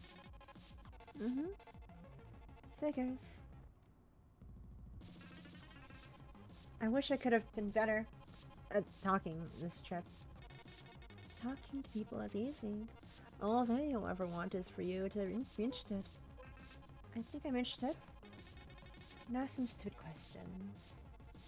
Stop worrying about it so much. Okay, so when you were a kid, what did you want to be when you grow up? God, you really are like a little kid. Honestly, I never had thought about that. I had what I wanted, I thought. Everything else would just look into place. Nothing at all? When I was a kid, I wanted to be a rally driver. It was stupid. That's cute, I think. What about you? Clover pauses and stares at the floor for a moment before responding. Princess? Seriously? When I was little, stop telling anyone that pretty quickly. You're my little princess. She breaks hard suddenly, and Clover lurches forward from shock and spills energy drink on its skirt. Fucking slut! The fuck? Throwing my little bitch prince out the neighboring kingdom to I'm gonna go bartering. You're gonna get passed around at aristocrat op at aristocrat opium gatherings. She breaks hard again. Fucking stop! Yeah, I thought so. To have satisfied their violent quota, the mood is a lot better now. Clover thinks. We pass more time listening to music, and generally being unhinged towards each other. Every cell in Clover's body feels electric. It never knew just existing could feel this good. Eventually, Lotus veers off the highway and onto smaller roads. Anywhere close to the main arteries are way more likely to have staffed checkpoints at this point. There's still a little while to go before they reach their jumping off point, Lotus planned. Most of the little towns they pass through are nearly empty. The obvious signs they're getting closer make Clover more nervous. How are you feeling? A little scared. Makes sense. You're really not at all? I feel a rush. But I can channel it into being excited if I want. I wouldn't get to feel like this in normal life, so I'm not scared. Do you think we ever could have been close if we were living a normal life? This again? Both of them go silent. Clover looks out the window. Fine. You want me to level with you? Maybe. I don't know. But we only ended up like this because of what we're doing. If you and me, the you and me you're imagining, are two different people. And even if you could live in that world, I don't think it helps much to think like that. It's funny to hear advice like that from someone who so determined to die, Clover thinks to itself. I think this version of you, of us, I like this version of us. Yeah.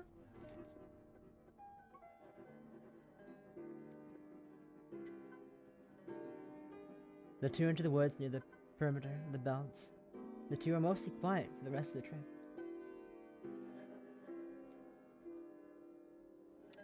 Hi, Lunaticer! This game has been quite the journey. It's been quite the time. Hi, welcome. Welcome in. I'm having a time. Is it fun? Kind of. It's been quite the journey to read through. What the fuck? I'm not sure why I'm surprised at the you're an ad, aren't you? Probably you're probably an ad. You're an ad. You're an ad. Oh, I'll give it a minute before I continue talking. But okay. What a time. What a time. We'll be there in a minute once the ad's finished. If you're still an ad, I'm assuming you're an ad. Ads break that ending soon. The two enter the woods near the perimeter of the belt. The two are mostly quiet for the rest of the trip. It isn't long before they reach a section of a wooded area off the dirt road to park up. It's about a 15-minute hike from here. Then we hop the perimeter fence. Apparently, there aren't as many patrols or checkpoints these days. It used to be a more manageable area. It used to be a more manageable area for them before it got bigger. Lewis opens the trunk and brings it a backpack. Like, ad break is over. Hi, Lunaticer. Welcome. It has been quite the time. I've been enjoying the read. It's quite an interesting read. Hi, welcome. Sorry. Ad break. What time? It's been quite the read. I've been enjoying it. I came in, happy Valentine's Day. You know, the most romantic thing in the world to do. Read Toxic Yuri that goes way too far. As one does, you know, the most normal thing to do on a Valentine's Day. The best kind of, it's been quite the read. I'm enjoying it. I'm loving it quite a lot. The art is amazing. The art's great. It's stunning. I'm enjoying. The visuals are great. It's amazing. But yeah, it's quite. I don't know. But I'm not sure what to say. I'm really liking it. We're in the end. Almost there. Very bold choice to do this. I know. It's a very bold choice, cause I am an idiot. But it's fine. Worst kind of worst. I just delete the VOD and only post on YouTube. Oh well. Don't worry. It's fine. It's my own channel. If I die, it's my own fault. It's, you know, I read what I sow. It's fine. Anyways, welcome. Thanks for rating the game. It's quite the time. I'm enjoying. It's quite the read. Lots of interesting things are happening. I'm not sure what to say. I don't know what to say. It's quite the time. It's quite the time. I keep saying it's quite the time because it's been quite the time. That's what it is. It's been quite the time. But yeah, we're near the end. I assume we're near the end. I think we're at the point now. Smiley face. But yeah. Yeah. I don't know. Yes, I always get a bit awkward when devs are showing up in chat. I'm like, oh hi. It's me. Oh no, you made this game I'm playing. Oh no, I'm scared, but it's a bit nerve-wracking when it happens.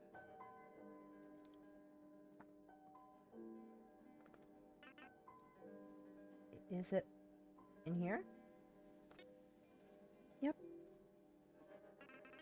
You really just had a pipe bomb here the whole time? Where else am I gonna put it? I guess. You saddles yourself with the backpack in hands, glow for another with a little food and water. Even if they plan to die, most doesn't know exactly how long it will take them to reach the belt to be proper, or how long they'll be in here, and therefore. The two say bye to the car and begin the hike to the fence. Got a knife in here too, just in case. Huh? Bombs don't always go off. No idea what's in there. Or if we can get out again. Helps to have a backup plan. Backup exit plan, even. Fuck, that's scary. They focus their attention on finding the perimeter. Neither of them really know what to say. It isn't long before the two reach a long section of barbed wire fence. The forest stretches on for a while behind it. I thought it would look different. It's different once you're inside.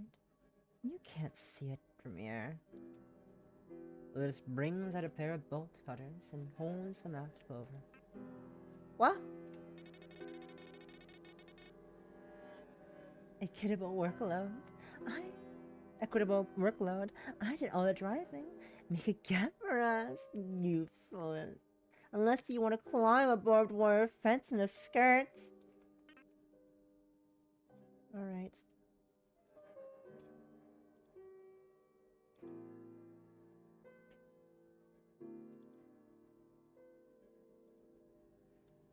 Liver suppresses the urge to grumble. Honestly, that's actually a pretty reasonable request, it thinks. It takes another 10 minutes for Clover to cut up a section that could be lifted for both of them to climb under. The two make their way onto the other side. How long from here? No idea. We'll find out. Liz grabs it by the hand. The two start walking in a straight line from the fence. About 20 minutes pass. The woods are cold. Liva's heart is pounding in its chest. They're reaching on an overgrown asphalt road. Easy to follow, at least. to continue for a while longer. When will we know? I don't know. I told you. They put the fence far out for a reason. I guess so. About a minute passes. The world changes in a blink. I'm so happy I got to meet you. I wish this summer our day could last forever.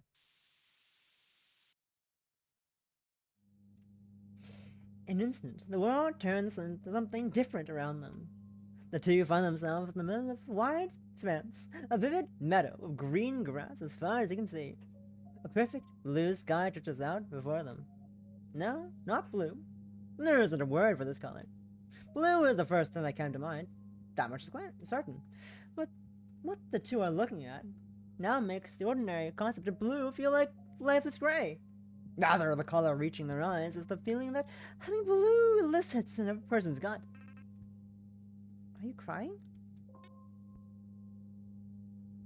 Fuck. Wipes her tears from her sweater. So are you, you know? I mean, Did you take a moment to acclimate to the mental overstimulation of the place? It's warm, very warm. The sudden shift from the autumn cold makes them both nauseous. But there's no sun in the sky. Just in omnidirectional warmth. It makes them feel like a terrarium. Pylons dot this landscape, stretching endlessly without any sign of connecting anything except more pylons. Clover instinctively whole without low sleeve. What? I just had the feeling like if I let go of you too long, I won't be able to find you again. And I felt really sad all of a sudden. I'm not going anywhere. Lotus intertwines her fingers around Clover's hand once more. What now? Let's just look around. Come on. The two head towards the horizon. Down to no particular path. Everything is everything. Everything is everything in every direction. As the two walk, the landscape feels like it unfolds before them. Monolith structures litter the space, ranging in size and apparent function or lack of one. Ornate park fountains and lampposts are dotted in the middle of nowhere.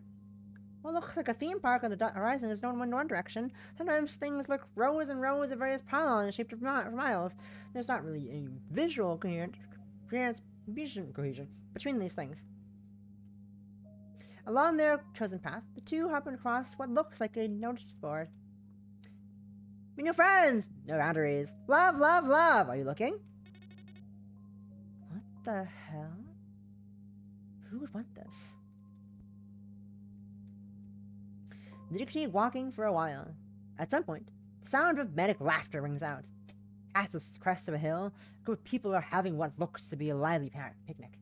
Everyone in the group are holding and kissing each other. Instantly, the shapes are indistinct. Flipper stares, transfixed as it realizes what's happening. As the members of the group get close, they appear to melt into each other. Everyone present is in various states of attached. Their expressions are pure bliss. That's gay. Their flesh appears to take on a stretchy, gooey body as they touch. Strands it hangs from the faces of trios of girls in cuddling piles. I love you, love you, love you, love you, love you, never, never, I won't be alone now, love, love, love. Oh, fuck this. He drank a loaf by the wrist, who has been staring speechlessly and continuous on the direction where they were headed. The group seems too busy to pay them any mind.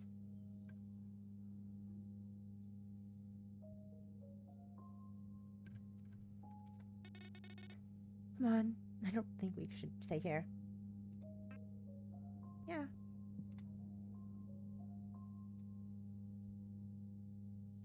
Do you walk for a while longer? Is it really true no one knows what happens to make it like this? No, I told you. People don't come back from here. It's not like they can go look at what was here before. It's not like this now. It's not like this now. The only thing anyone knows is that there was a research facility near the center where the belt appeared. They were supposedly looking into machine learning applications to particle physics experiments. One day, they were gone, and there was the belt. Like I said, it appeared instantly. There was no way to verify what happened.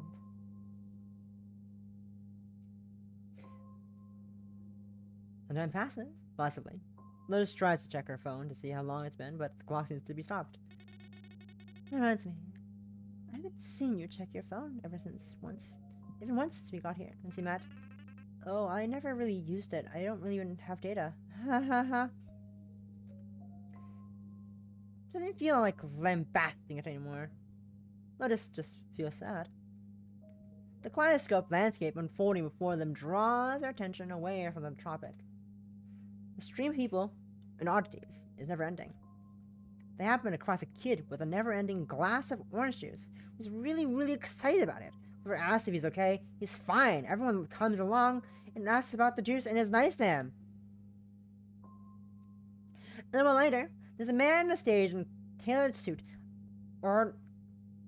orating a never-ending PowerPoint to an enraptured audience. It is strangely hypnotic to watch, and Lotus has to drag Clover away. She throws an empty, full-up chair onto the stage as she leaves. Further along, the pair somehow find themselves inside a dimly lit warehouse. The beds were eternally 5:30 p.m. 3:30 a.m. even. People stare sleepily, half conscious. Whoever tries to ask them about it, but they just keep saying to give them 5 minutes. Later still, there's a eusocial commune of identical-looking girls. Each act in accordance with a giant chart as if they were religious doctrine. Each one seems to know what the other is thinking, automatically. Whoever looks sad and Lotus again resolves to leave as soon as possible. Everyone they meet seems eerily content in some way or other, singularly focused. It isn't clear how much time passes, neither feels tired or hungry. Hey, hold on. I don't know how to say this, but do you feel hazy? Like how? Oh, well, like...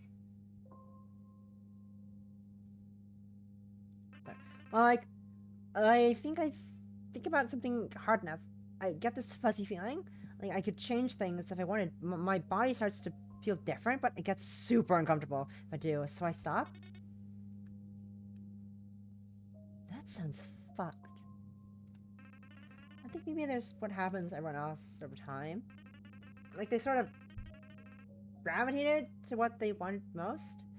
I don't know how to say it, but they feel more like consistent people, right? Right. You said you can't really think of anything you want like that, right? You know, that's why you don't seem to feel it so much. You probably have a stronger sense of self than me. Ha Oliver grips Lotus' hand even tighter. I'm scared. I think we stay here too long. We'll stop being us. It's like my head is screaming at me to come apart and become everything at once. Whatever I feel like, I think that's what's happening to everyone here.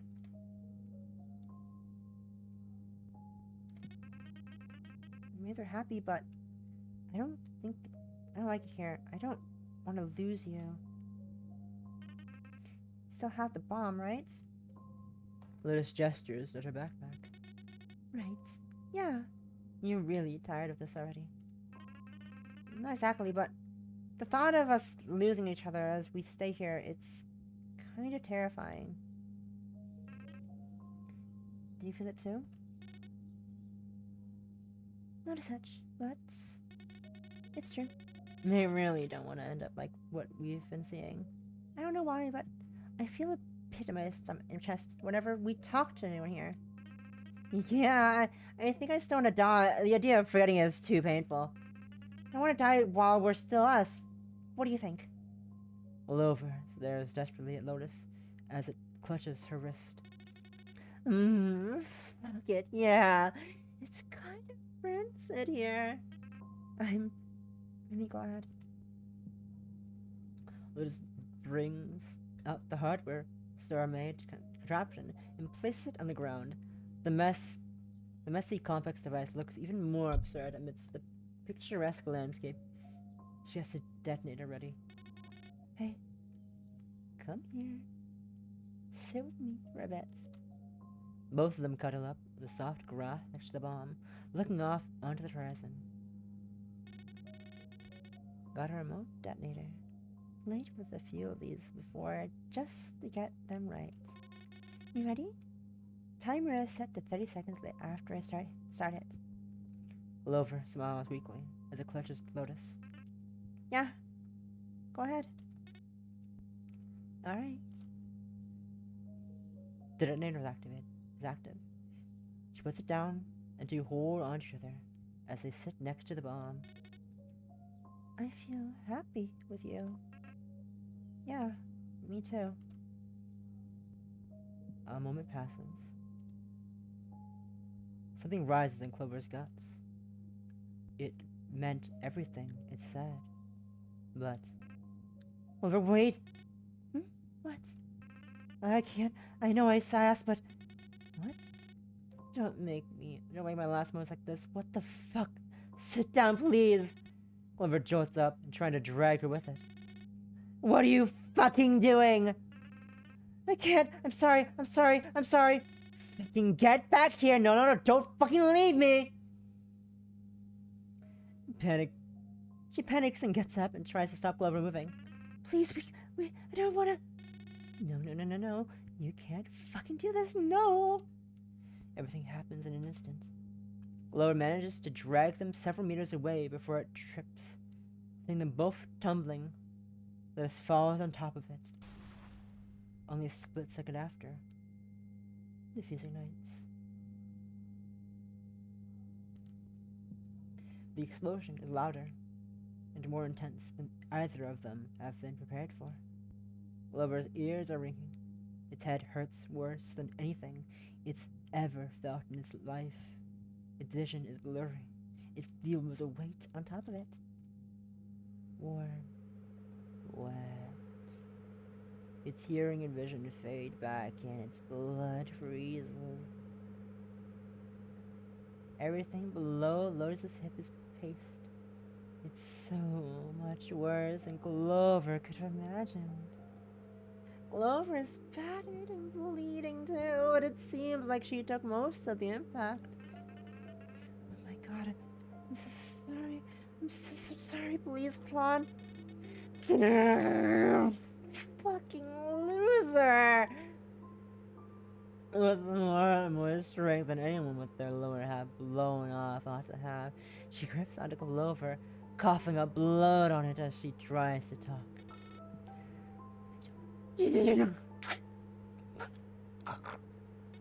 What do you say? You fucking saved. What do you say? Her guts falling out as she bleeds down over Clover's lap. Clover looks down in utter panic. It knows there's no way it can save her. It realizes what she's asking. Thank you. Lotus rise beneath it when she summons a force of will to do anything but cough and cry out weakly. She looks up at Clover with a blood-curdling smile. She drops against Clover's abdomen, her coughing and pained sounds getting weaker until nothing. Nothing. No pulse. No movement. Clover sits there holding her corpse until long after the warmth bleeds out of her membranes. It can't help but laugh.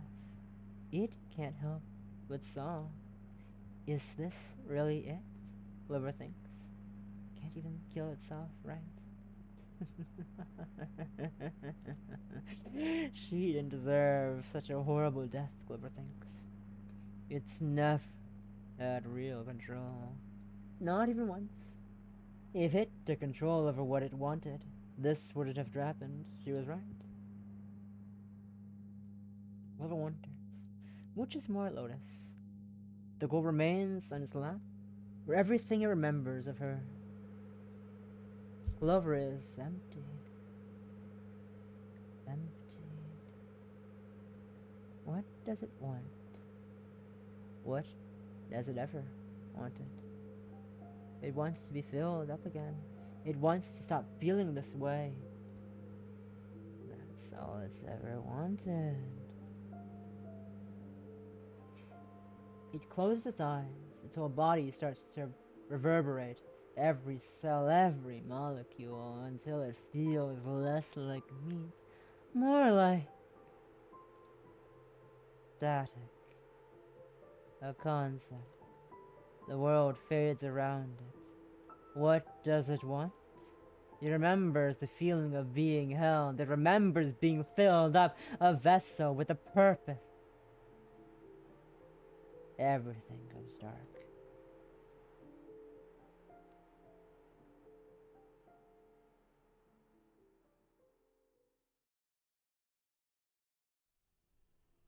Something wakes up.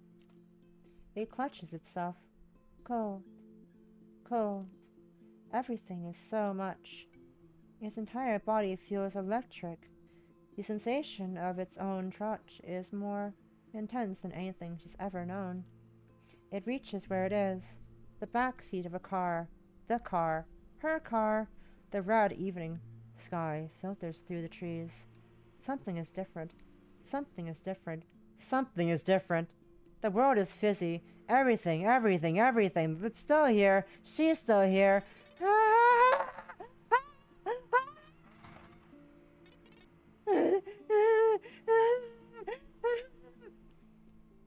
She crawls up and sobs to herself. There's no one else in the car, but she's not alone anymore. It's not alone anymore.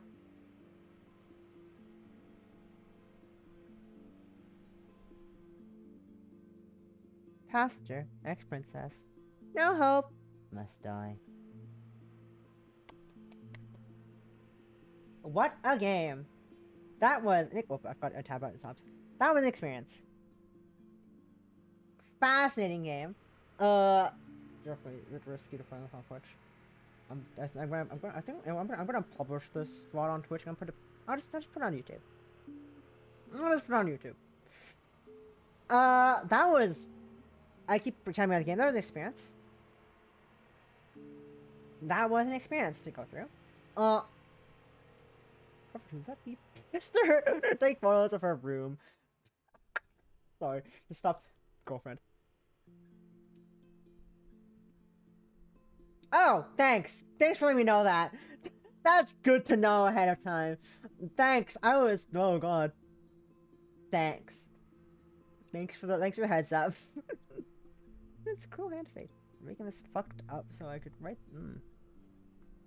Oh, yes, Average Maker. Okay, I did recognize those sound effects. I'm just gonna hide that for a second, just to be safe.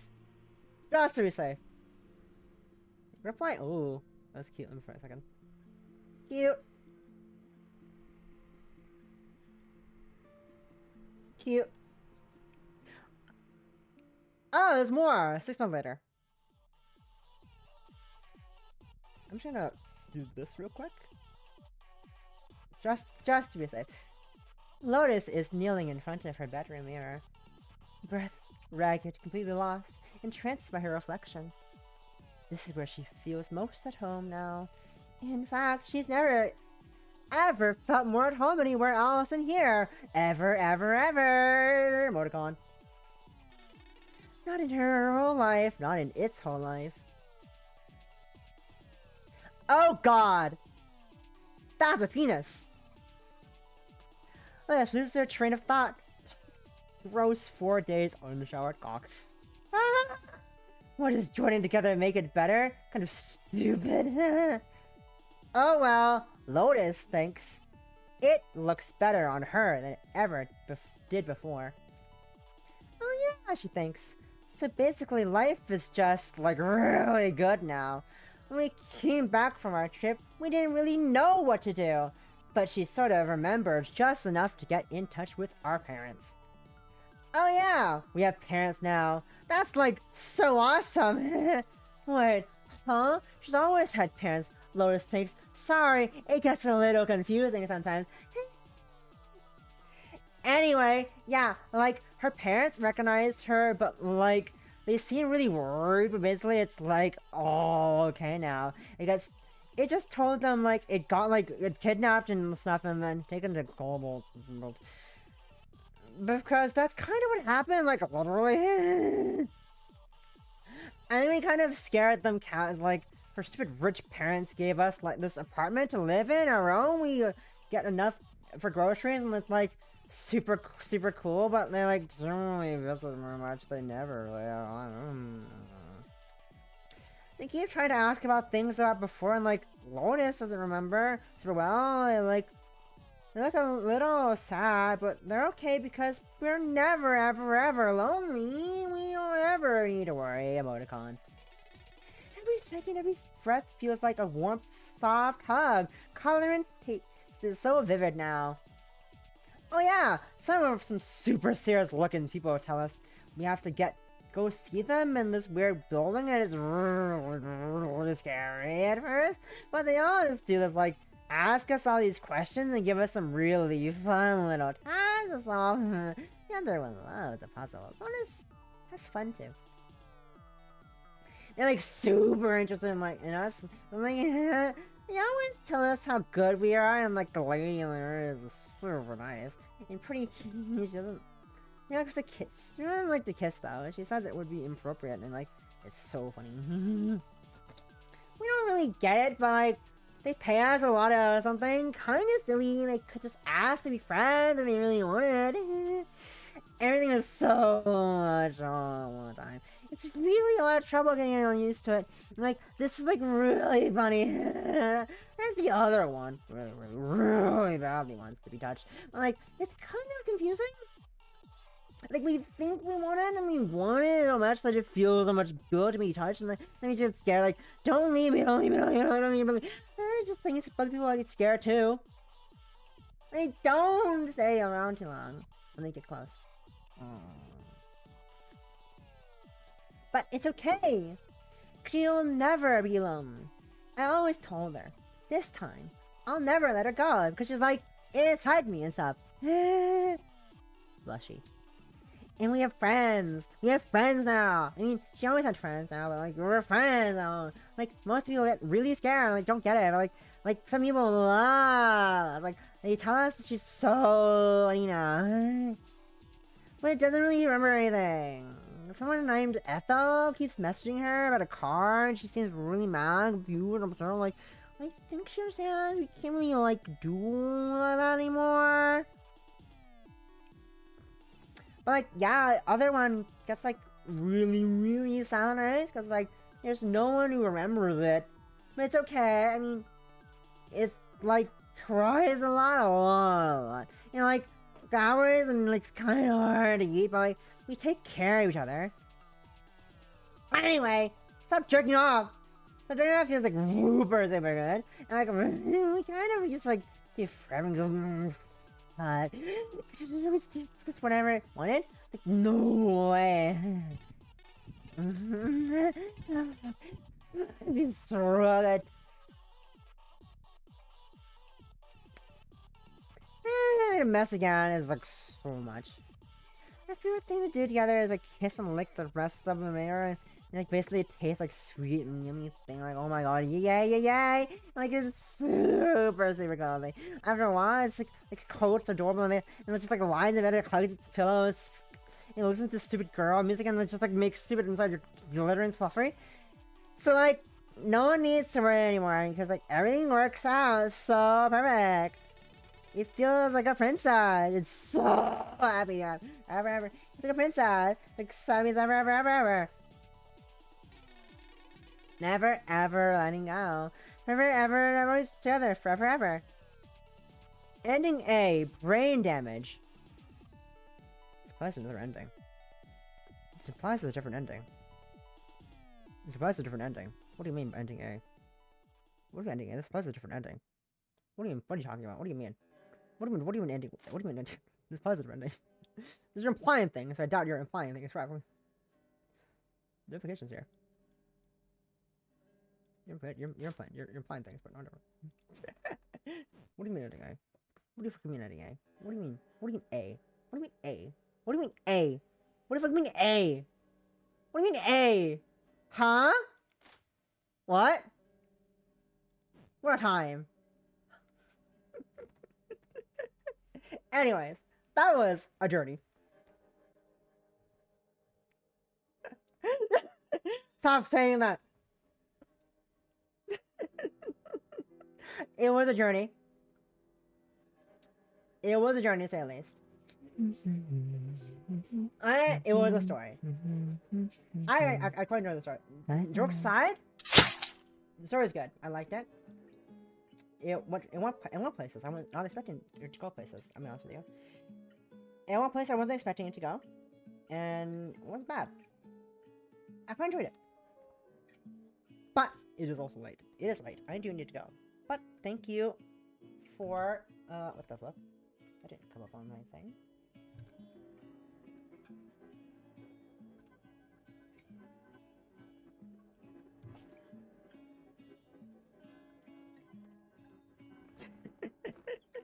Sorry, something showed up on my fucking on my alerts. Oh well, that's fine. But yeah, thank you for tuning in. I enjoyed the game. It was quite the journey. Going in, I wasn't expecting. I should have read a bit more about the warnings on this thing, but that's my fault. But I kind of enjoyed the story. I really liked it. It was really good. It was really fun to read. It was. I'm into talk to Yuri, and for fictional talk to Yuri, not like real toxic relationships are banned. But I like reading about fictional talk to Yuri, and also yandere and stuff like that. So this is on my alley. This was on my alley. So I enjoyed it. Thank you again, Luna Ticker, for tuning in. Also, thanks for making the game and all that jazz. But I need to go. It is late. My voice is fucking dying. But thank you for tuning in. We're gonna go and say hi to my lovely friend Tomo, who is doing some karaoke for Valentine's Day. I'm gonna go and rest my voice because it's dying. It's perishing. My voice is perishing, which is not the best thing in the world to happen. Because tomorrow, I'm going to do some more visual reading. I'm going to be playing a more tame visual novel. Welcome. Good game. A more tame visual novel called Kindred Spirits on the Rooftop. But I'm also anticipating that there might be Sesbian Lex in the next section I'm going to be reading on Kindred Spirits. So, that's funny. Funny jump to that, but more wholesome, Yuri. But thank you again for tuning in. Thank you. Also, hello, Mad Hog. Welcome in. You're in time for the raid. What do you know? I need to go. Have a shower, have some dinner, and rest up for the evening. Voice crack, blah blah, it's scary. Anyways, I'm running out. Bye. Tomorrow, 3 p.m. ST, Sunday, 3 p.m. ST for Saturday Sunday. Bring Kindred Spirits on the Rooftop. Yeah.